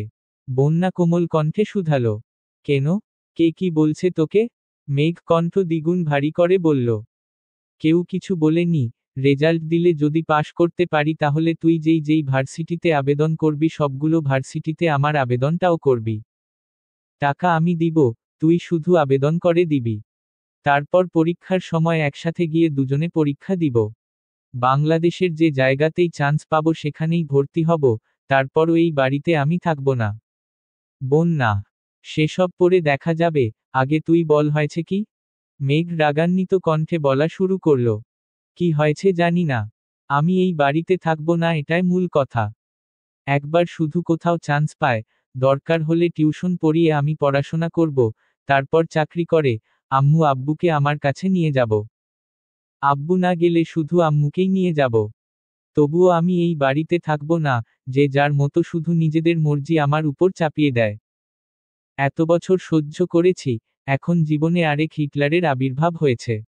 আমার জীবনটা তছনছ করে দিচ্ছে। উনি যা বলবেন তাই মানতে হবে, যেভাবে বলবেন সেভাবেই চলতে হবে। কেন? আমি ওনার কথা মেনে চলব না। তুই আবেদন না করে দিলে বলিস আমি নিজে নিজেই করব। বাই। একদমে কথাগুলো বলে ফোন কেটে বিছানার পাশে ফোন ফেলে আবারও বালিশে মুখ গুজে কাঁদছে। বন্যা আহাম্মকের মতো বসে রইল, কি এমন হয়েছে যে মেঘ সব ছেড়ে ছুড়ে চলে যেতে চাইতেছে কিছুই তার মাথায় ঢুকছে না। আবির মেঘের রুমের দরজায় দাঁড়িয়ে মেঘের বলা প্রত্যেকটা কথা শুনেছে। আবির দাঁত পিষে ক্ষিপ্ত দৃষ্টিতে চেয়ে আছে মেঘের দিকে। আবিরের এক হাতে কাচ্চির প্যাকেট, অন্য হাতে চোখ থেকে খোলা সানগ্লাসটা মুষ্টিবদ্ধ করে চেপে ধরে আছে। সানগ্লাস ভেঙে শুধু হাত কাটার অপেক্ষা। সকালে মেঘকে ঝেড়ে অফিসে যাওয়ার পর থেকেই আবিরের মন ছটফট করছিল। কোনোভাবেই কাজে মন দিতে পারছিল না। বাধ্য হয়ে অফিস থেকে বেরিয়ে জ্যাম পেরিয়ে অষ্টাদশীর পছন্দের রেস্টুরেন্ট থেকে কাচ্চি নিয়ে বাসার দিকে রওনা দিয়েছিল। মেঘ স্পেশাল কিছু রেস্টুরেন্ট ব্যতীত অন্য কোথাও থেকে কাচ্চি খায় না। গত সপ্তাহে আবিরের কাজের ব্যস্ততার ফলে সেই রেস্টুরেন্ট থেকে কাচ্চি নিয়ে খাওয়ানোর সময় সুযোগ হয়ে ওঠেনি। তাই আজ সব কাজ ফেলে বেরিয়েছিল। কিন্তু যাকে সে নিজের থেকেও বেশি ভালোবাসে সেই অষ্টাদশী তাকে ছেড়ে চিরতরে দূরে চলে যাওয়ার প্ল্যান করছে, এটা শুনে যেন আবিরের মাথায় আকাশ ভেঙে পড়েছে, হৃদয় কেঁপে উঠেছে। নিজের অজান্তেই মনে মনে বলল, এত ঘৃণা করিস আমায়? মেঘের পানে ক্ষিপ্ত নয়নে কিছুক্ষণ তাকিয়ে থেকে আবির দুপা পিছিয়ে সিঁড়ির দিয়ে নেমে গেছে। ডাইনিং টেবিলের উপর কাচ্চির বক্স রেখে দ্রুত পায়ে মেইনগেট পেরিয়ে চলে যেতে নিলে আদি পেছনে থেকে ডেকে উঠল, ভাইয়া। আদির ডাক আবিরের কান পর্যন্ত পৌঁছাল কি না কে জানে, ফিরেও দেখল না। আবিরের অক্ষি যুগল আগ্নেয়গিরির লাভার ন্যায় লাল টুকটুকে হয়ে গেছে। গেইট পেরিয়ে বাইকে উঠতে গিয়ে হাতে থাকা সানগ্লাসটা ডাস্টবিনের দিকে ছুঁড়ে ফেলে দেয়, নিজের ভেতরের সবটুকু ক্রোধ যেন সানগ্লাসটার উপর ঢেলে দিয়েছে। সানগ্লাস ভেঙে খণ্ডবিখণ্ড হয়ে গেছে, সানগ্লাসের ভাঙা অংশের চাপে হাতও কেটেছে 2-3 জায়গাতে। এই হাত নিয়েই বাইক স্টার্ট দিয়ে নিজের অফিসে চলে যায়। অফিসে ঢুকতেই রাকিব ছুটে আসে, স্যার, আপনি এত তাড়াতাড়ি চলে আসলেন যে? বউকে সময় দেয়া শেষ? আবির ক্রুদ্ধ আখিতে চাইল রাকিবের দিকে, কোনো কথা না বলে নিজের কেবিনে ঢুকে চেয়ারে চোখ বন্ধ করে বসে পড়ল। রাকিবও পেছনে পেছনে আবিরের কেবিনে ঢুকল, সহসা চোখ পড়ল আবিরের হাতের দিকে, আতকে উঠে ছুটে গিয়ে আবিরের হাত ধরে বলল, হাত কাটছিস কিভাবে? আবির হাত সরিয়ে বলল, তুই এখন যা, আমি একটু একা থাকতে চাই। রাকিব আকুল স্বরে জানালো, চলে তো যাবি, আগে বল কি হয়েছে? আবির অনমনীয় কণ্ঠে উত্তর দিল, কিছু হয়নি। রাকিব ভাবুক স্বরে বলল, কিছু একটা তো অবশ্যই হয়েছে। আমি তোর বেস্ট ফ্রেন্ড, এটা ভুলে যাইস না। এখন বল কি হয়েছে? মেঘ কিছু করেছে? ক্রোধে আবিরের নাকের ডগা ফুলে আছে, নয়ন জোড়া এখনো রক্তবর্ণ হয়ে আছে। বক্ষস্থলে থাকা হৃৎপিণ্ডটা যেন দিকবিদিক ছুটে বেড়াচ্ছে। আবির দীর্ঘশ্বাস ছেড়ে কঠিন স্বরে বলল, আমি ওর জীবনে কাটার ন্যায়। আবির নামক কাটাটা ওর জীবনে না থাকলেও হয়তো অনেক বেশি হ্যাপি থাকত। রাকিব ভ্রু কুঁচকে বলল, কি বলছিস এসব? মাথা ঠিক আছে তোর? আবির শ্বাস ছেড়ে শক্ত কণ্ঠে উত্তর দিল, আমি ঠিক করেছি ওকে ওর মতো থাকতে দিব। ওর ব্যাপারে কোনো কথা বলবো না। রাকিব এবার সশব্দে হেসে উঠল। আবির ভ্রুকুচকে ক্রোধিত নয়নে চেয়ে রইল, রাকিবের সেদিকে হুঁশ নেই। হাসতে হাসতে পেট চেপে ধরেছে। আবির রাগান্বিত কণ্ঠে বলল, অহেতুক হাসছিস কেন? রাকিবের হাসি যেন থামছেই না, আবিরের কাছ থেকে দূরে গিয়ে বলে, বন্ধু এত কিছু করেও যখন প্রেমিকার মন পায় না তখন তার জন্য শুধু একটা গানই গাইতে ইচ্ছে করছে। যার কারণে ছাড়লাম আমি জগৎ সংসার। তবুও সে পাষাণ বন্ধু হইল না আমার। আমার দুঃখে কান্দে আকাশ কান্দে রে জমিন। নিদয়া তুই পাষাণ বন্ধু এতরে কঠিন। তোর মনের পিঞ্জিরায় তুই কারে দিলি ঠাই? কারে এত করলি আপন পর করে আমায়? তুই ভালো থাকিস বন্ধু আমার সুখে থাকিস রোজ। তোর স্বপ্নে আমি আসবো ঠিকই নিতে তোর খোঁজ। আবির বসা থেকে উঠে দাঁড়াতেই রাকিব হাসতে হাসতে কেবিন থেকে ছুটে বের হয়ে নিজের রুমে চলে গেল। সারাদিনের ব্যস্ততায় সন্ধ্যা পেরিয়ে রাত হয়ে গেছে। অফিসের সবাই মোটামুটি চলে গেছে। রাকিবের গার্লফ্রেন্ড কলের পরে কল দিচ্ছে। গার্লফ্রেন্ডের নাম রিয়া। আবির দেশ ছেড়ে যাওয়ার পর রাকিবের সঙ্গে একই ভার্সিটিতে ভর্তি হয়েছিল রিয়া। সেই থেকে ধীরে ধীরে বন্ধুত্ব তারপর প্রেম। তাদের 2 বছরের রিলেশন চলছে। 4-5 বার কল করার পর রাকিব রিসিভ করে বলে উঠল, কি হয়েছে এত কল দিচ্ছ কেন?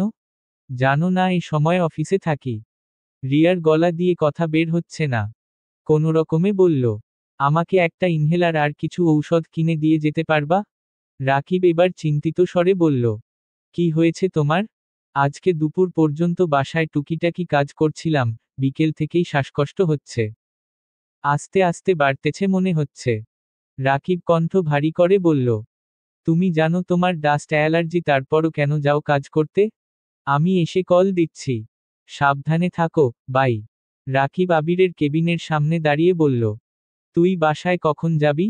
আবির ল্যাপটপের দিকে তাকিয়েই উত্তর দিল, একটু দেরি হবে। কেন? রাকিব বলল, রিয়া অসুস্থ, ঔষধ নিয়ে যেতে হবে। আমি কি চলে যাব? আবির চোখ তুলে চেয়ে বলল, সিরিয়াস কিছু? রাকিব মৃদু হেসে উত্তর দিল, না না তেমন না, ওর তো সেই একটাই সমস্যা। আবির স্বাভাবিক কণ্ঠে জানালো, ঠিক আছে তুই যা। কোনো সমস্যা হলে জানাইস। রাকিব হাসি মুখে বলল, তুই কাজ শেষ করে তাড়াতাড়ি চলে যাস। আবির মাথা নিচু করে চুপচাপ কাজে মনোযোগ দিল। অন্যদিকে মেঘকে পড়াতে জান্নাত আপু এসেছেন। মেঘ মনের বিরুদ্ধে বাধ্য হয়ে পড়তে বসেছে। জান্নাত আপু কি পড়াচ্ছেন তাতে মেঘের কোনো মনোযোগ নেই। এক রাশ বিরক্তি নিয়ে শব্দহীন বসে আছে। জান্নাত আপুর দিকে তাকিয়ে দেখল একবার। খুবই সাদামাটা একটা মেয়ে, গায়ের রং ধবধবে সাদা না হলেও চেহারায় অন্যরকম সৌন্দর্য আছে। বোরকা পরা, সাথে সুন্দর করে হিজাব দিয়েছেন। মেঘ মনে মনে ভাবছে, আমি কি ওনার মতো সুন্দরী না? আমি কি আপনার ভালোবাসা পেতে পারতাম না আবির ভাই? পরদিন নাস্তার টেবিলে প্রত্যেকে উপস্থিত শুধু আবির ব্যতীত। আদির খাওয়া শেষ হতেই আকলিমা খান বললেন, তোর ভাইয়া উঠছে কি না দেখে আয় তো। আদি দৌড়ে গেল আবিরের রুমের সামনে। আদি বা মিম কেউই আবিরের রুমের ভেতরে ঢুকে না। দরজা থেকে ডেকে চলে আসে। আজও আদি দরজা থেকেই উকি দিয়ে দেখল, কিন্তু আবির কোথাও নেই। দুবার ডেকেছেও কিন্তু সাড়া নেই। আদি করিডোর থেকে চিৎকার দিয়ে বলল, ভাইয়া তো রুমে নেই, আম্মু। সবাই এবার মুখ চাওয়াচাওয়ি করছে। রুমে নেই মানে কি? সকাল থেকে তো বের হতে দেখলাম না। তানভীর গলা উঁচু করে বলল, ছাদে দেখ তো আদি। ভাইয়ের কথামতে আদি ছাদের দিকে গেল। কিন্তু ছাদের গেইটেও তালা। আদি পুনরায় তা জানালো। মালিহা খান চিন্তিত স্বরে বললেন, আবির কি রাতে ফিরেনি? মেঘ সহসা বড় আম্মুর দিকে চাইল। এই বাড়ি তো ছেলেরা কখনো বাহিরে রাত কাটায় না। যত রাতই হোক বাসায় ফিরে আসে, এটাই খান বাড়ির রুলস। খুব প্রয়োজন হলে আলী আহমদ খানের থেকে অনুমতি নিয়ে থাকতে হয়। ইকবাল খান সঙ্গে সঙ্গে ফোন বের করে আবিরকে কল দিয়েছেন। প্রথমবার রিসিভ হয়নি। দ্বিতীয়বার রিসিভ হতেই ইকবাল খান শুধালেন, কোথায় আছিস? আবির ঠান্ডা কণ্ঠে উত্তর দিল, অফিসে। ইকবাল খান, তুই বাসায় ফিরিসনি কাল? আবির, না। ইকবাল খান, কেন? আবির গম্ভীর কণ্ঠে জবাব দিল, অফিসে কাজ ছিল। ইকবাল খান তপ্ত স্বরে বললেন, ও আচ্ছা, আজ আমাদের অফিসে মিটিং আছে। আসবি না? আবির ভারী কণ্ঠে জানালো, চলে আসবো। এখন রাখছি, কাজ আছে। আলী আহমদ খান রাগে বলে উঠলেন, দুদিন হয়নি নিজের কোম্পানি খুলেছে এখনই ব্যস্ততা দেখায়, কই আমাদের তো রাতে অফিসে থেকে কাজ করতে হয়নি কখনো। মালিহা খানের দিকে তাকিয়ে শক্ত কণ্ঠে বললেন, ছেলেকে বুঝাও, বাহিরে থাকাকালীন কি করেছে না করেছে সেসব আমার বাড়িতে চলবে না। ডাইনিং টেবিলে নিস্তব্ধতা ছেড়ে গেছে। কারো মুখে কোনো শব্দ নেই। আলী আহমদ খান উঠে গেছেন। মালিহা খান ডাইনিং এ এসে ইকবাল খানকে শুধালেন, আবিরের জন্য কি খাবার দিয়ে দিব? ও তো গতকাল সকালে না খেয়ে বেরিয়েছিল। তারপর থেকে তো আর দেখিনি। আদি ততক্ষণে ডাইনিং এর কাছে এসে উত্তেজিত কণ্ঠে বলল, গতকাল দুপুরে ভাইয়া আসছিল। আমি ভাইয়াকে ডাকও দিয়েছি কিন্তু ভাইয়া শুনেনি। তারপর টেবিলে কাচ্চি বিরিয়ানির বক্স দেখে আমি সেটা নিয়ে উপরে আপুদের কাছে চলে গেছিলাম। তাই তোমাদের কাউকে জানাতে মনে নেই। আদির কথা শুনে মেঘ বিড়বিড় করে বলল, কাচ্চি বিরিয়ানি আবির ভাই আনছিল? আগে জানলে ওনার আনা খাবার খাইতামই না, নিজের ইচ্ছে মতো মারবেন, ঝাড়বেন, আবার মন চাইলে খাবার এনে খাওয়াবেন আর আমি সব ভুলে যাব। এমন মেয়ে আমি না। ইকবাল খান বললেন, বড় ভাবি আপনি খাবার দিয়ে দেন, আবির অফিসে আসলে খেয়ে যাবেনে। রাত 10টার দিকে আবির বাসায় ফিরেছে। ততক্ষণে তিন কর্তি ব্যতীত সকলের খাওয়া শেষ। আবির ফ্রেশ হয়ে মা কাকিয়াদের সাথে খেতে বসেছে। এই মা, মামুনি আর কাকিয়া এত এত প্রশ্ন করছে, আবির নিশারায় সব শুনছে। কোনো উত্তর দিচ্ছে না। কোনোরকমে খাওয়া শেষ করে রুমে চলে এসেছে। সময় চলছে নিজস্ব গতিতে। মাঝখানে কেটে গেল 10 দিন। আবির আর মেঘের দেখা হলেও কেউ কারো সাথে কথা বলে না।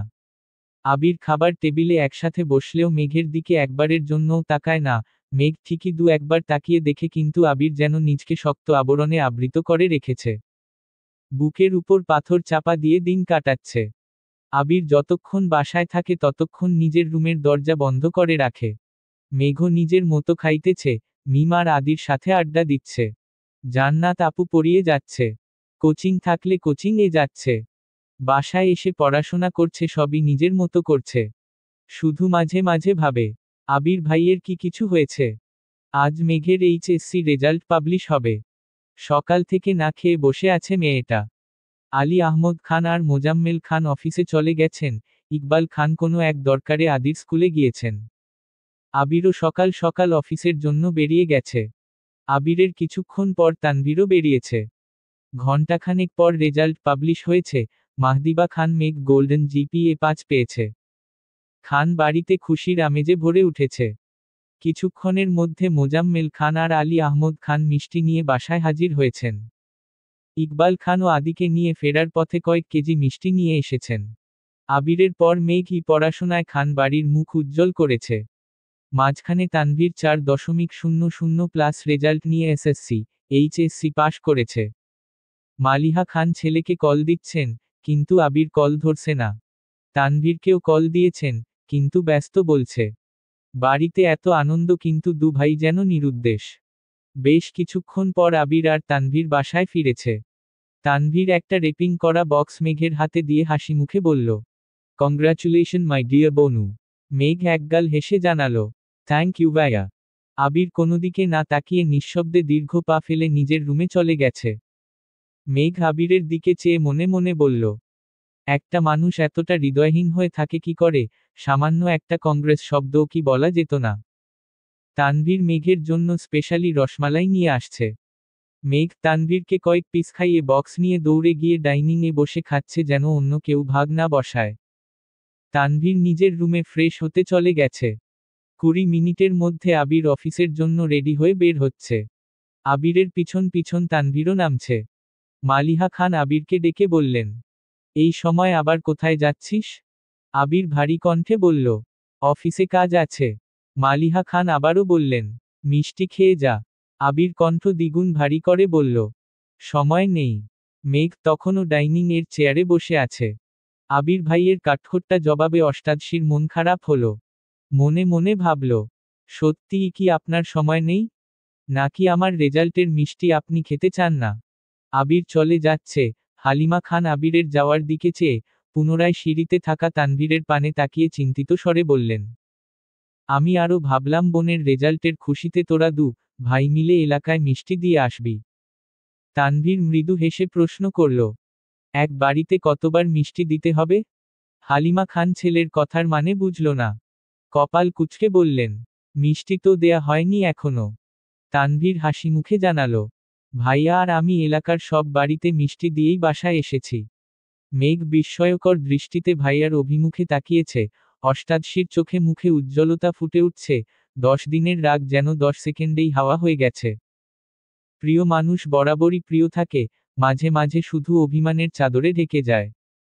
মেঘ বিড়বিড় করে বলল, আমি কি ঠিক শুনেছি? আবির ভাই আমার রেজাল্টের খুশিতে এলাকায় মিষ্টি খাইয়েছেন?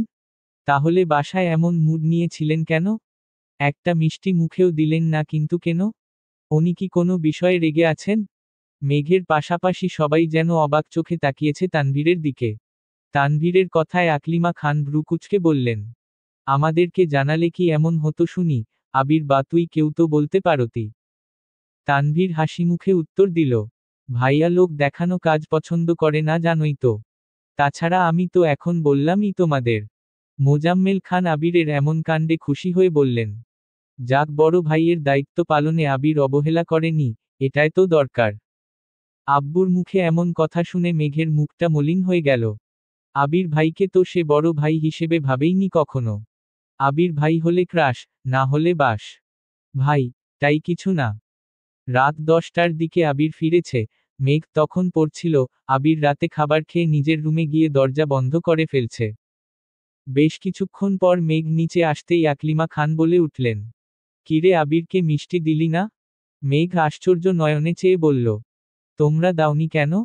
হালিমা খান স্বাভাবিক কণ্ঠে জানালেন, আমরা তো বলেছি, ও তো খাবে না বলে চলে গেল। তুই একটু নিয়ে যা, তুই বললে যদি খায়। একটা প্লেটে কয়েকটা মিষ্টি নিয়ে মেঘ গুটি গুটি পায়ে করিডোর পেরিয়ে আবির ভাইয়ের রুমের সামনে হাজির হলো। এক হাতে দরজা ধাক্কা দিতেই বুঝতে পারল ভেতর থেকে দরজা বন্ধ। দরজা বন্ধ দেখে মেঘের খটকা লাগলো। আবির ভাই আসার পর থেকে কখনো দরজা বন্ধ করে ঘুমায় না, তাহলে ইদানিং দরজা বন্ধ করে রাখেন কেন? রুমের ভেতরে কম সাউন্ডে গান বাজতেছে। মেঘ মনোযোগ দিয়ে শোনার চেষ্টা করল। এই অবেলায় তোমারই আকাশে নীরব আপোষে ভেসে যায় সেই ভীষণ শীতল ভেজা চোখ। কখনো দেখায়নি তোমায় কেউ, কোথাও ভালো নেই যেন সেই। কতকাল আর হাতে হাত অবেলায়, কতকাল আর ভুল অবসন্ন বিকেলে। ভেজা চোখ দেখায়নি তোমায়। মেঘ ওষ্ঠ উল্টে বিড়বিড় করে বলল, আবির ভাই এত কষ্টের গান শুনছে কেন? ব্যাপার কি?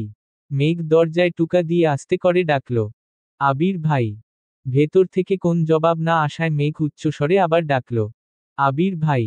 সহসা গান বন্ধ হয়ে গেল। সিগারেট হাতে দরজা খুলে দিল আবির। পরনে কালো টি শার্ট আর ট্রাউজার, কপালে আর নাকে ঘামের বিন্দু বিন্দু পানি জমে আছে, সাথে ঘামে জবজবে পুরো শরীর, অগোছালো চুল, শ্যামবর্ণের মুখশ্রী মলিন হয়ে আছে। নীরেট কণ্ঠে বলল, কিছু বলবি? আবির ভাইয়ের হাতে দ্বিতীয়বারের মতো সিগারেট দেখে মেঘের হৃদয় চূর্ণবিচূর্ণ হল। হাজার রাগ, অভিমান থাকুক, তারপরও আবির ভাইয়ের প্রতি মেঘের সুপ্ত ভালোবাসা এখনো বর্তমান। মেঘ আর্তনাদ করে বলল, আপনি আবারও সিগারেট খাচ্ছেন? আবির গম্ভীর কণ্ঠে শুধালো, তাতে তোর কোনো সমস্যা? মেঘ মাথা নিচু করে শীতল কণ্ঠে জবাব দিল, হ্যাঁ। আবির কপাল কুঁচকে তাকিয়ে শক্ত কণ্ঠে বলল, কি সমস্যা? প্রশ্ন করে দরজা থেকে সরে বিছানার পাশে বসে সিগারেট ঠোঁটে ধরেছে আকস্মাৎ মেঘ দ্রুত পায়ে আবিরের কাছে গিয়ে মুখ থেকে সিগারেট টেনে ফ্লোরে ছুঁড়ে ফেলে দিয়ে রাগে ফুঁসতে ফুঁসতে জবাব দিল, আপনি সিগারেট খান, এটাই আমার সমস্যা। আবির আশ্চর্য নয়নে চেয়ে রইল অষ্টাদশীর লালিত মুখবিবরের অভিমুখে। মেঘ রাগে ফুঁসছে আর ঘন ঘন শ্বাস ছাড়ছে। আবার মনে মনে ভীত হচ্ছে, আবির ভাই যদি মারেন। তৎক্ষণাৎ নিজেকে সাহস দিল, মারলে মারবে, কিন্তু ওনাকে সিগারেট খেতে আমি দেখতে পারবো না। আবির ভারী কণ্ঠে শুধালো, কেন আসছিলি? মেঘের মাথা থেকে ওইসব চিন্তা সরে গেছে।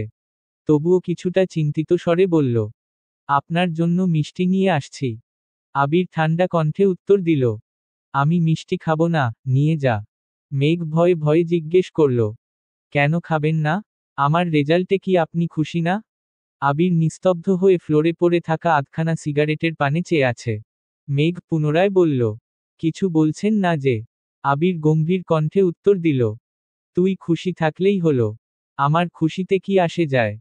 আবিরের নিরুদ্বেগ কণ্ঠে বলা কথায় মেঘের মনে কেমন যেন খটকা লাগল। মেঘ চিন্তিত কণ্ঠে শুধালো, আবির ভাই, আপনি কি আমার উপর কোন কারণে রেগে আছেন? আবির এক পলক তাকালো মেঘের দিকে, তারপর তপ্ত স্বরে বলল, আচ্ছা মেঘ, আমি যদি দেশ ছেড়ে একেবারে চলে যায়, তাহলে তো তুই এই বাড়িতে আনন্দে থাকতে পারবি, তাই না? মেঘ আশ্চর্য নয়নে চাইল আবির ভাইয়ের দিকে, বুকের ভেতর হৃৎপিণ্ড ভয়ঙ্করভাবে কাঁপছে। এই 1.5 মাসেই আবির ভাই অষ্টাদশীর হৃদয়ের সবটুকু জায়গা জুড়ে অবস্থান করছে। আবির ভাই দেশ ছেড়ে চলে যাবে, এই কথাটায় কোনোভাবে মানতে পারছে না মেঘ। মেঘের সিক্ত নয়নজোড়ায় আবির ভাইয়ের প্রতি এক সমুদ্র ভালোবাসা স্পষ্ট প্রতীয়মান হচ্ছে। কণ্ঠ খাদে নামিয়ে মেঘ বলল, আপনি কেন চলে যাবেন? আবির রাশভারী কণ্ঠে বলল, যদি সত্যি সত্যি এমন হয় যে আমি চলে গেলে তুই বাড়ি ছেড়ে যাবি না, তাহলে আমি যত তাড়াতাড়ি সম্ভব চিরকালের জন্য দেশ ছেড়ে চলে যাব। তবুও তুই ভালো থাকিস আর এই বাড়ির রাজকন্যা হয়ে থাকিস সারা জীবন। মেঘের সমস্ত আকাশ ঘুরছে, আবির ভাই এত কঠিন কথা কেন বলছেন তার কারণ খুঁজে পাচ্ছে না অষ্টাদশী। অনেক ভাবার পর মনে পড়ল 10 দিন আগের ঘটনা, মনে মনে ভাবল, তাহলে কি বন্যার সাথে বলা কথাগুলো আবির ভাই শুনে ফেলছিল? মেঘ বেশ খানিকটা সময় নীরব থেকে শান্ত কণ্ঠে বলল, আসলে ওই দিন আমার খুব রাগ উঠছিল। জান্নাত আপুর কাছে পড়তে চাইনি তবুও। আবির কণ্ঠ দ্বিগুণ ভারী করে বলল, জান্নাত পড়াতে না পারলে আমি আনতামই না। কেন জান্নাতকে এনেছি, কেন তোকে জান্নাতের কাছে পড়তে জোর করছি সবটাই জানতে পারবি, শুধু একটু ধৈর্য রাখো আর পড়াশোনা কর মন দিয়ে। আর নতুন টিউটর আনলে তোর মানিয়ে নিতেও সময় লাগবে। এখন তোর হাতে এত সময় নেই। একটা কথা মাথায় রাখিস, আর যাই হোক আমি তোর খারাপ চাই না। এইটুকু বিশ্বাস আমার উপর রাখতে পারিস। প্রথম কথাগুলো ভারী স্বরে বললেও শেষ কথাগুলো শীতল কণ্ঠে বলল আবির।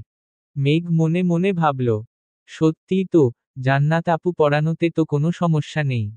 ওনাদের মধ্যে যাই থাকুক তাতে আমার কি। মেঘ ছোট করে বলল, সরি, আবির ভাই, আর এমন করব না। আবির স্বভাব সুলভ ভারী কণ্ঠে উত্তর দিল, সমস্যা নেই, এখন যা তুই। মেঘ চিবুক নামিয়ে অভিমানী স্বরে বলল, আপনি মিষ্টি না খেলে আমি যাব না। আবির নিরেট কণ্ঠে বলল, বললাম তো খাবো না, তুই যা। মেঘ শক্ত কণ্ঠে বলে উঠল, বললাম তো যাব না, একটা খান। আবির এবার তীক্ষ্ণ দৃষ্টিতে চাইল, কিছু বলার আগেই মেঘ আহ্লাদী কণ্ঠে বলে উঠল, প্লিজ, আবির ভাই। সঙ্গে সঙ্গে আবিরের অভিব্যক্তি বদলে গেল, মুচকি হেসে বলল, ঠিক আছে, দে। আবির ভাইয়ের হাসিতে মেঘ গলে পানি হয়ে গেছে। রোমান্টিক মুডে বলল, আমি খাইতে দেয় মিষ্টি? আবির মৃদু হেসে জানালো, ঠিক আছে। মেঘ মিষ্টির প্লেট নিয়ে আবির ভাইয়ের কাছাকাছি এসে দাঁড়ালো। আবির ভাইয়ের শরীর থেকে আসা পুরুষালী গন্ধে মেঘের সর্বাঙ্গে ঝাঁকুনি দিল। আবির ভাইয়ের কাছাকাছি এলে মেঘ নিজের অস্তিত্ব হারিয়ে ফেলে, 10 দিনের রাগ, অভিযোগ, অভিমানরা যেন নিমিষেই বিলীন হয়ে গেছে। আবির ভাই মানেই এক প্রকার নেশা। কাছে আসলেই অষ্টাদশী সেই নেশায় আসক্ত হতে বাধ্য। হৃৎপিণ্ডের কম্পনের তীব্রতা ক্ষণে ক্ষণে বেড়েই যাচ্ছে। মেঘ ধীর হস্তে কাটা চামচে একটা মিষ্টি তুলে আবির ভাইয়ের মুখের সামনে ধরল। আবিরও চুপচাপ খেয়ে নিল। মিষ্টি খেয়ে আবির থমথমে কণ্ঠে শুধালো, আরেকটা কি খেতে হবে? মেঘ সঙ্গে সঙ্গে উপরনীচ মাথা নাড়ল। আবির মনে মনে বলল, তোর এই পাগলামি যেন সারা জীবন থাকে। মেঘ আরেকটা মিষ্টি এগিয়ে দিল আবির ভাইয়ের মুখের কাছে। আবির দ্বিতীয় মিষ্টি শেষ করে ছোট করে বলল, বসো এখানে। মেঘ সঙ্গে সঙ্গে বিছানার পাশে বসল। আবির একটা মিষ্টি কেটে অর্ধেকটা মেঘের মুখে দিল। মেঘ যেন নিজের চোখকে বিশ্বাস করতে পারছে না। আবির ভাই তাকে মিষ্টি খাওয়াচ্ছে। মেঘ চুপচাপ মিষ্টিটা খেয়ে নিল। আবির দ্বিতীয়বার কিছুটা মিষ্টি মেঘের মুখের সামনে ধরে বলল, দুবার না খাওয়ালে তো তুই আবার পানিতে পড়ে যাবি। নে হা কর। মেঘ মিষ্টি মুখে নিয়ে একগাল হাসল। মিষ্টি খেয়ে মেঘ শান্ত স্বরে ডাকল, আবির ভাই। আবির দৃষ্টি মেঘের মুখ বরাবর নিয়ে সুমধুর কণ্ঠে উত্তর দিল, হুম্মম। সেই দরদ ঢালা কণ্ঠে বলা হুম্মমটা অষ্টাদশীর মনের ভেতর উত্তাল পাতাল ঢেউয়ের সৃষ্টি করেছে। এই হুম্মমতে মিশে আছে সীমাহীন ভালোবাসা। আবিরের দৃষ্টি অষ্টাদশীর মুখমণ্ডলে। ডাগর ডাগর আখিতে দীর্ঘ মনোযোগ দিয়ে চাইল, গভীর নলকূপের ন্যায় বিমোহিত সেই নয়নজোড়া আবিরকে স্থির থাকতে দিচ্ছে না। আবির চাইলেও নিজেকে শক্ত খোলসে আবদ্ধ রাখতে পারছে না। দৃষ্টিতে নামিয়ে নিল ফ্লোরে। মেঘ ঢুক গিলে নিজেকে কন্ট্রোল করে শান্ত আখিতে আবির ভাইয়ের দিকে চেয়ে বলল, একটা কথা বলবো? আবির নিজ দিকে তাকিয়ে থেকেই উত্তর দিল, বল। মেঘ ভীত স্বরে প্রশ্ন করল, যদি বলি আপনি আর সিগারেট খাবেন না, তাহলে কি আপনি মানবেন? আবিরের ঠোঁট কিছুটা প্রশস্ত হল, দৃষ্টি তখনও ফ্লোরে, মনে মনে বলল, তুই বললে হাসিমুখে জীবনটাও দিয়ে দিতে রাজি, সেখানে সিগারেট আর এমন কি? আজ এই মুহূর্ত থেকে আমি আবির সিগারেট ছাড়লাম। আর কোনোদিন ছুঁয়েও দেখব না। প্রমিজ। মেঘ আস্তে করে বলল, কি হলো? আবির মেঘের দিকে আর চোখে চেয়ে বলল, ঠিক আছে, চেষ্টা করব। এতটুকুতেই মেঘ মহা খুশি, না যে করেননি সেই অনেক। মেঘ বুক ফুলিয়ে শ্বাস টেনে, সাহস নিয়ে বলল, আরেকটা কথা জিজ্ঞেস করি? আবির ঠান্ডা কণ্ঠে বলল, বল। মেঘ ঢুক গিলে শীতল কণ্ঠে প্রশ্ন করল, চুল, দাড়ি বড় হয়েছে, কাটান না কেন? মেঘের এমন প্রশ্নে আবির মূর্খবোধ হয়ে গেল, মেঘের দিকে তীক্ষ্ণ দৃষ্টিতে চেয়ে, ঠান্ডা কণ্ঠে শুধালো, কেন? এভাবে ভালো লাগে না? মেঘ মিষ্টির প্লেট হাতে নিয়ে চুপচাপ উঠে দরজা পর্যন্ত গিয়ে, পেছনে তাকিয়ে বলল, আপনাকে সবভাবেই ভালো লাগে, তবে এখন আপনার ড্যাশিং লুকটা মিসিং। কথাটা বলেই করিডোর দিয়ে অন্তহীন ছুটে নিজের রুমে চলে গেল। আবির দরজার দিকে চেয়ে নিঃশব্দে হাসছে।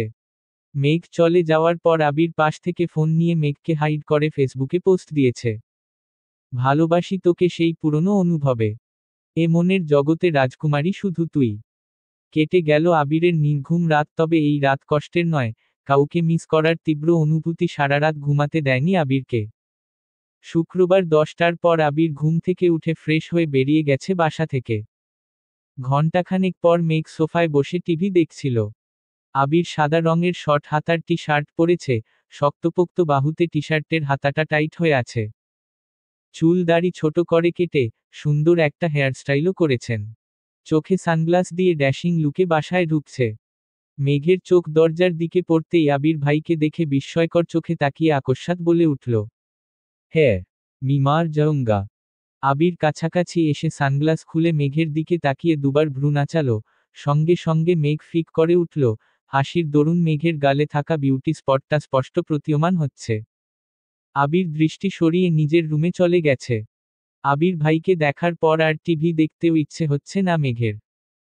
তারপরও কিছুক্ষণ টিভির দিকে চেয়ে রইল, কিছুক্ষণ পর উঠে রুমের দিকে যেতে নিলে আবারও আবির ভাইকে দেখতে পেল, পেস্ট রঙের একটা পাঞ্জাবি, মাথায় টুপি দিয়ে নিজের রুম থেকে বের হচ্ছে নামাজে যাওয়ার জন্য। মেঘ ঠায় দাঁড়িয়ে তাকিয়ে রইল আবির ভাইয়ের পানে, দৃষ্টি যেন সরছেই না। আবির মেঘের কাছাকাছি এসে মেঘের চোখে দিকে তাকিয়ে থমথমে কণ্ঠে শুধালো, এখন ভালো লাগছে তো? মেঘ উপর নিচ মাথা নেড়ে, চিবুক নামিয়ে বিড়বিড় করে বলল, ফিদা। মেঘ বিড়বিড় করে বললেও আবির শব্দটা স্পষ্ট শুনেছে। আবির মুচকি হেসে সহসা স্বাভাবিক কণ্ঠে বলল, আমার রুমে টেবিলের উপর তোর জন্য গিফট রাখা আছে, দেখিস পছন্দ হয় কি না। আবির দীর্ঘ পায়ে সিঁড়ি দিয়ে নেমে বেরিয়ে যাচ্ছে, মেইনগেইট পেরিয়ে। অষ্টাদশী অপলক দৃষ্টিতে তাকিয়ে আছে রাজপুত্রের গমনপথে, অধরের কোণে মৃদু হাসিটা এখনো লেগেই আছে।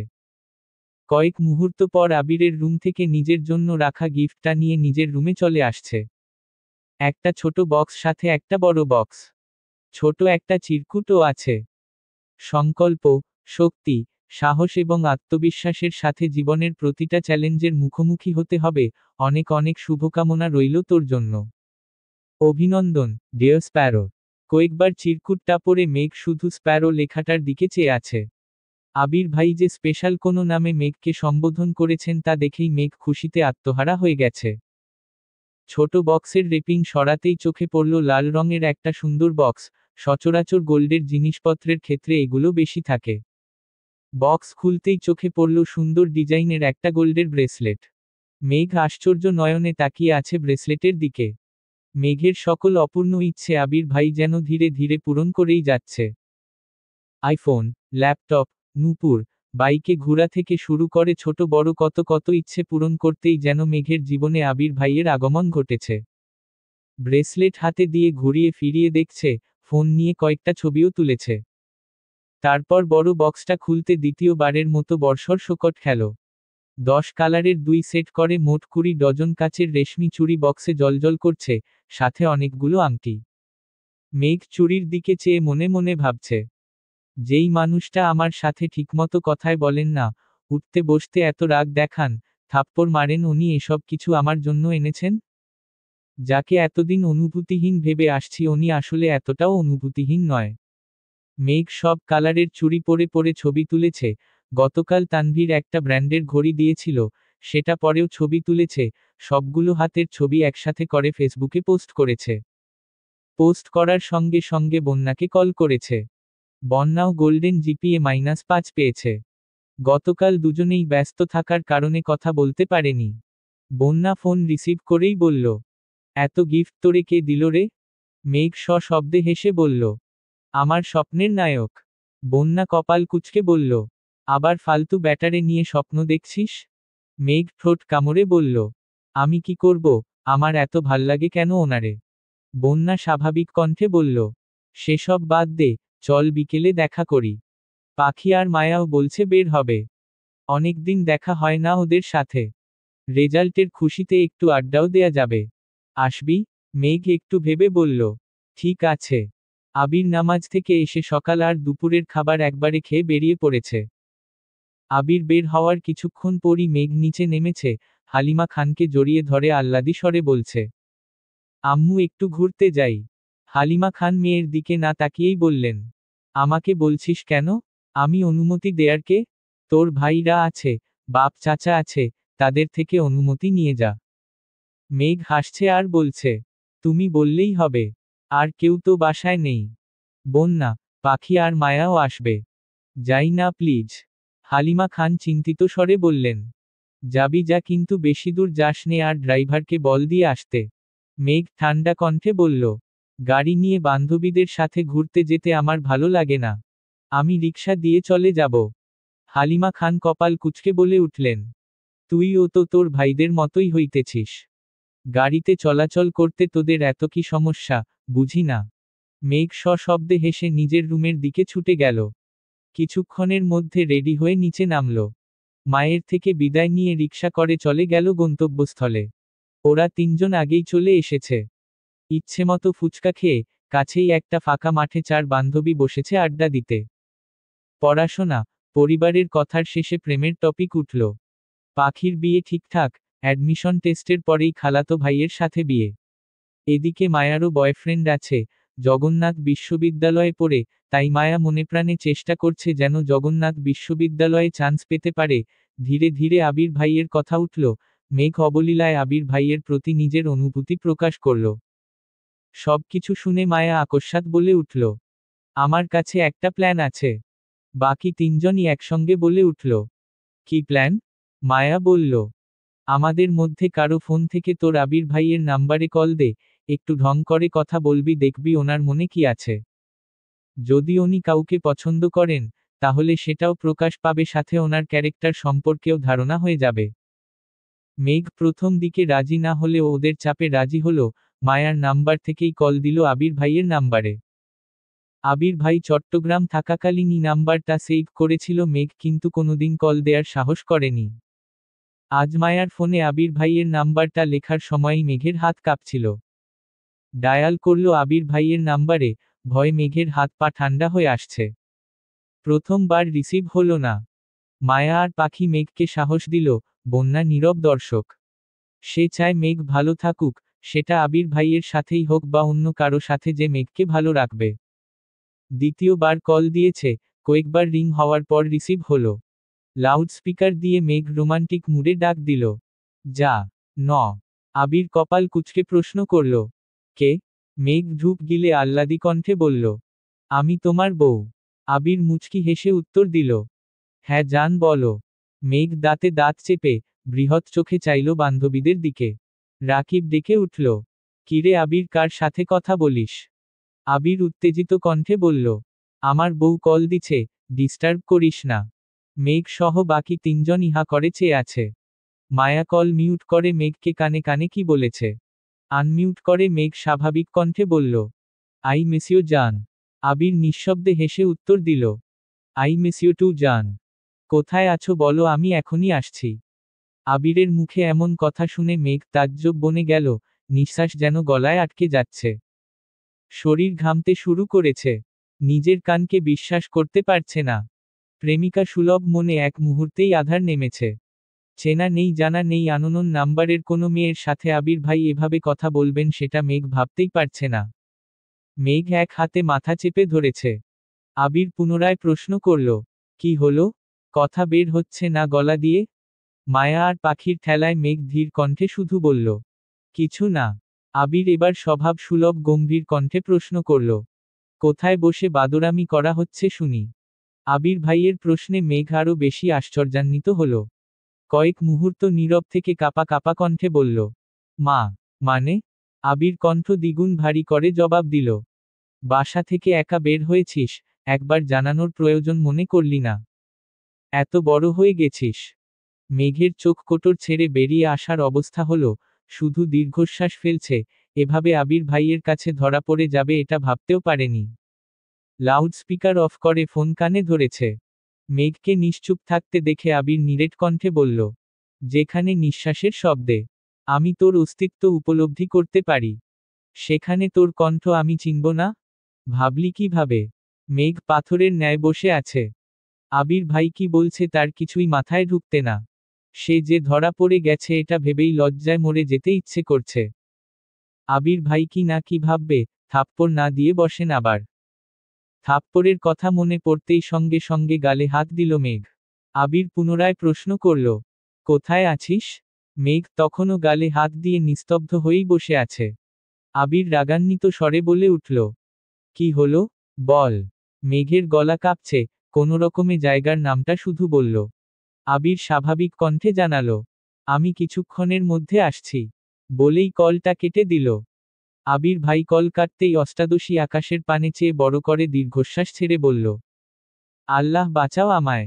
আর জীবনে এমন কাণ্ড করব না। এবারের মতো বাঁচিয়ে নাও। বন্যা চিন্তিত স্বরে শুধালো, কি হয়েছে বকা দিছে? পাখি আর মায়াও অবুঝের মতো চেয়ে আছে। মেঘ এপাশ ওপাশ মাথা নেড়ে জানালো, কিছুক্ষণের মধ্যে আসবে। দোয়া কর যাতে মাইন না খায়। এই কথা শুনে পাখি, মায়া আর বন্যাও তটস্থ হয়ে গেছে। সবাই চিন্তায় পড়ে গেছে। ফাজলামো করতে গিয়ে এভাবে সিরিয়াস হয়ে যাবে ভাবতে পারেনি। কিছুক্ষণের মধ্যেই একটা বাইক এসে থামল রাস্তার পাশে। সেই নামাজের সময় পরা পাঞ্জাবিটা দেখেই মেঘ চিনতে পারল। মেঘ সেদিকে চেয়ে দাঁতে দাঁত চেপে ভয়ে ভয়ে বলল, আবির ভাই।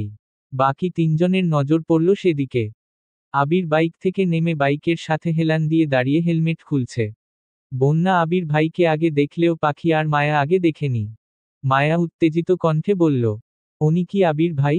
বন্যা জবাব দিল, হ্যাঁ। মায়া পুনরায় বলল, আল্লাহ কি হ্যান্ডসাম।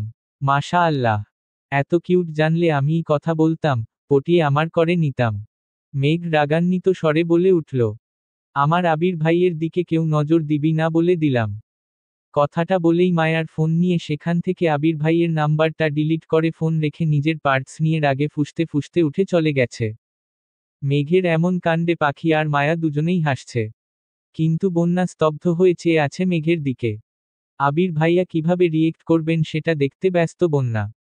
মেঘ আবিরের কাছাকাছি আসতেই আবির তীক্ষ্ণ দৃষ্টিতে মেঘের দিকে চাইল। ক্রোধিত মুখশ্রী দেখে আবির কপাল গুটালো। মেঘের সরু নাকের ডগা ফুলে উঠেছে, ঘামে চিকচিক করছে মুখ, সাথে লাল হয়ে আছে দুগাল। মেঘ কাছাকাছি আসতেই আবির ঠান্ডা কণ্ঠে শুধালো, রাগ উঠেছে কেন? আরও আড্ডা দিলে যা। আমি ওয়েট করছি। সমস্যা নেই। মেঘ রাগে ফুঁসতে ফুঁসতে উত্তর দিল, আড্ডা দিব না, চলে যাব। আবির চিন্তিত স্বরে বলল, কি হয়েছে? কে কি বলছে? মেঘ মনে মনে বলছে, আপনার উপর কারো নজর আমি সহ্য করতে পারবো না। আবির ঠান্ডা কণ্ঠে শুধালো, চলে যাবি? মেঘ উপর নিচ মাথা নাড়ল। আবির নিজের হেলমেটটা মেঘকে নিজের হাতে পরিয়ে দিচ্ছে। মেঘ ভ্রু কুঁচকে আবির ভাইয়ের দিকে চেয়ে প্রশ্ন করল, এটা তো আপনার হেলমেট, আমায় দিচ্ছেন যে?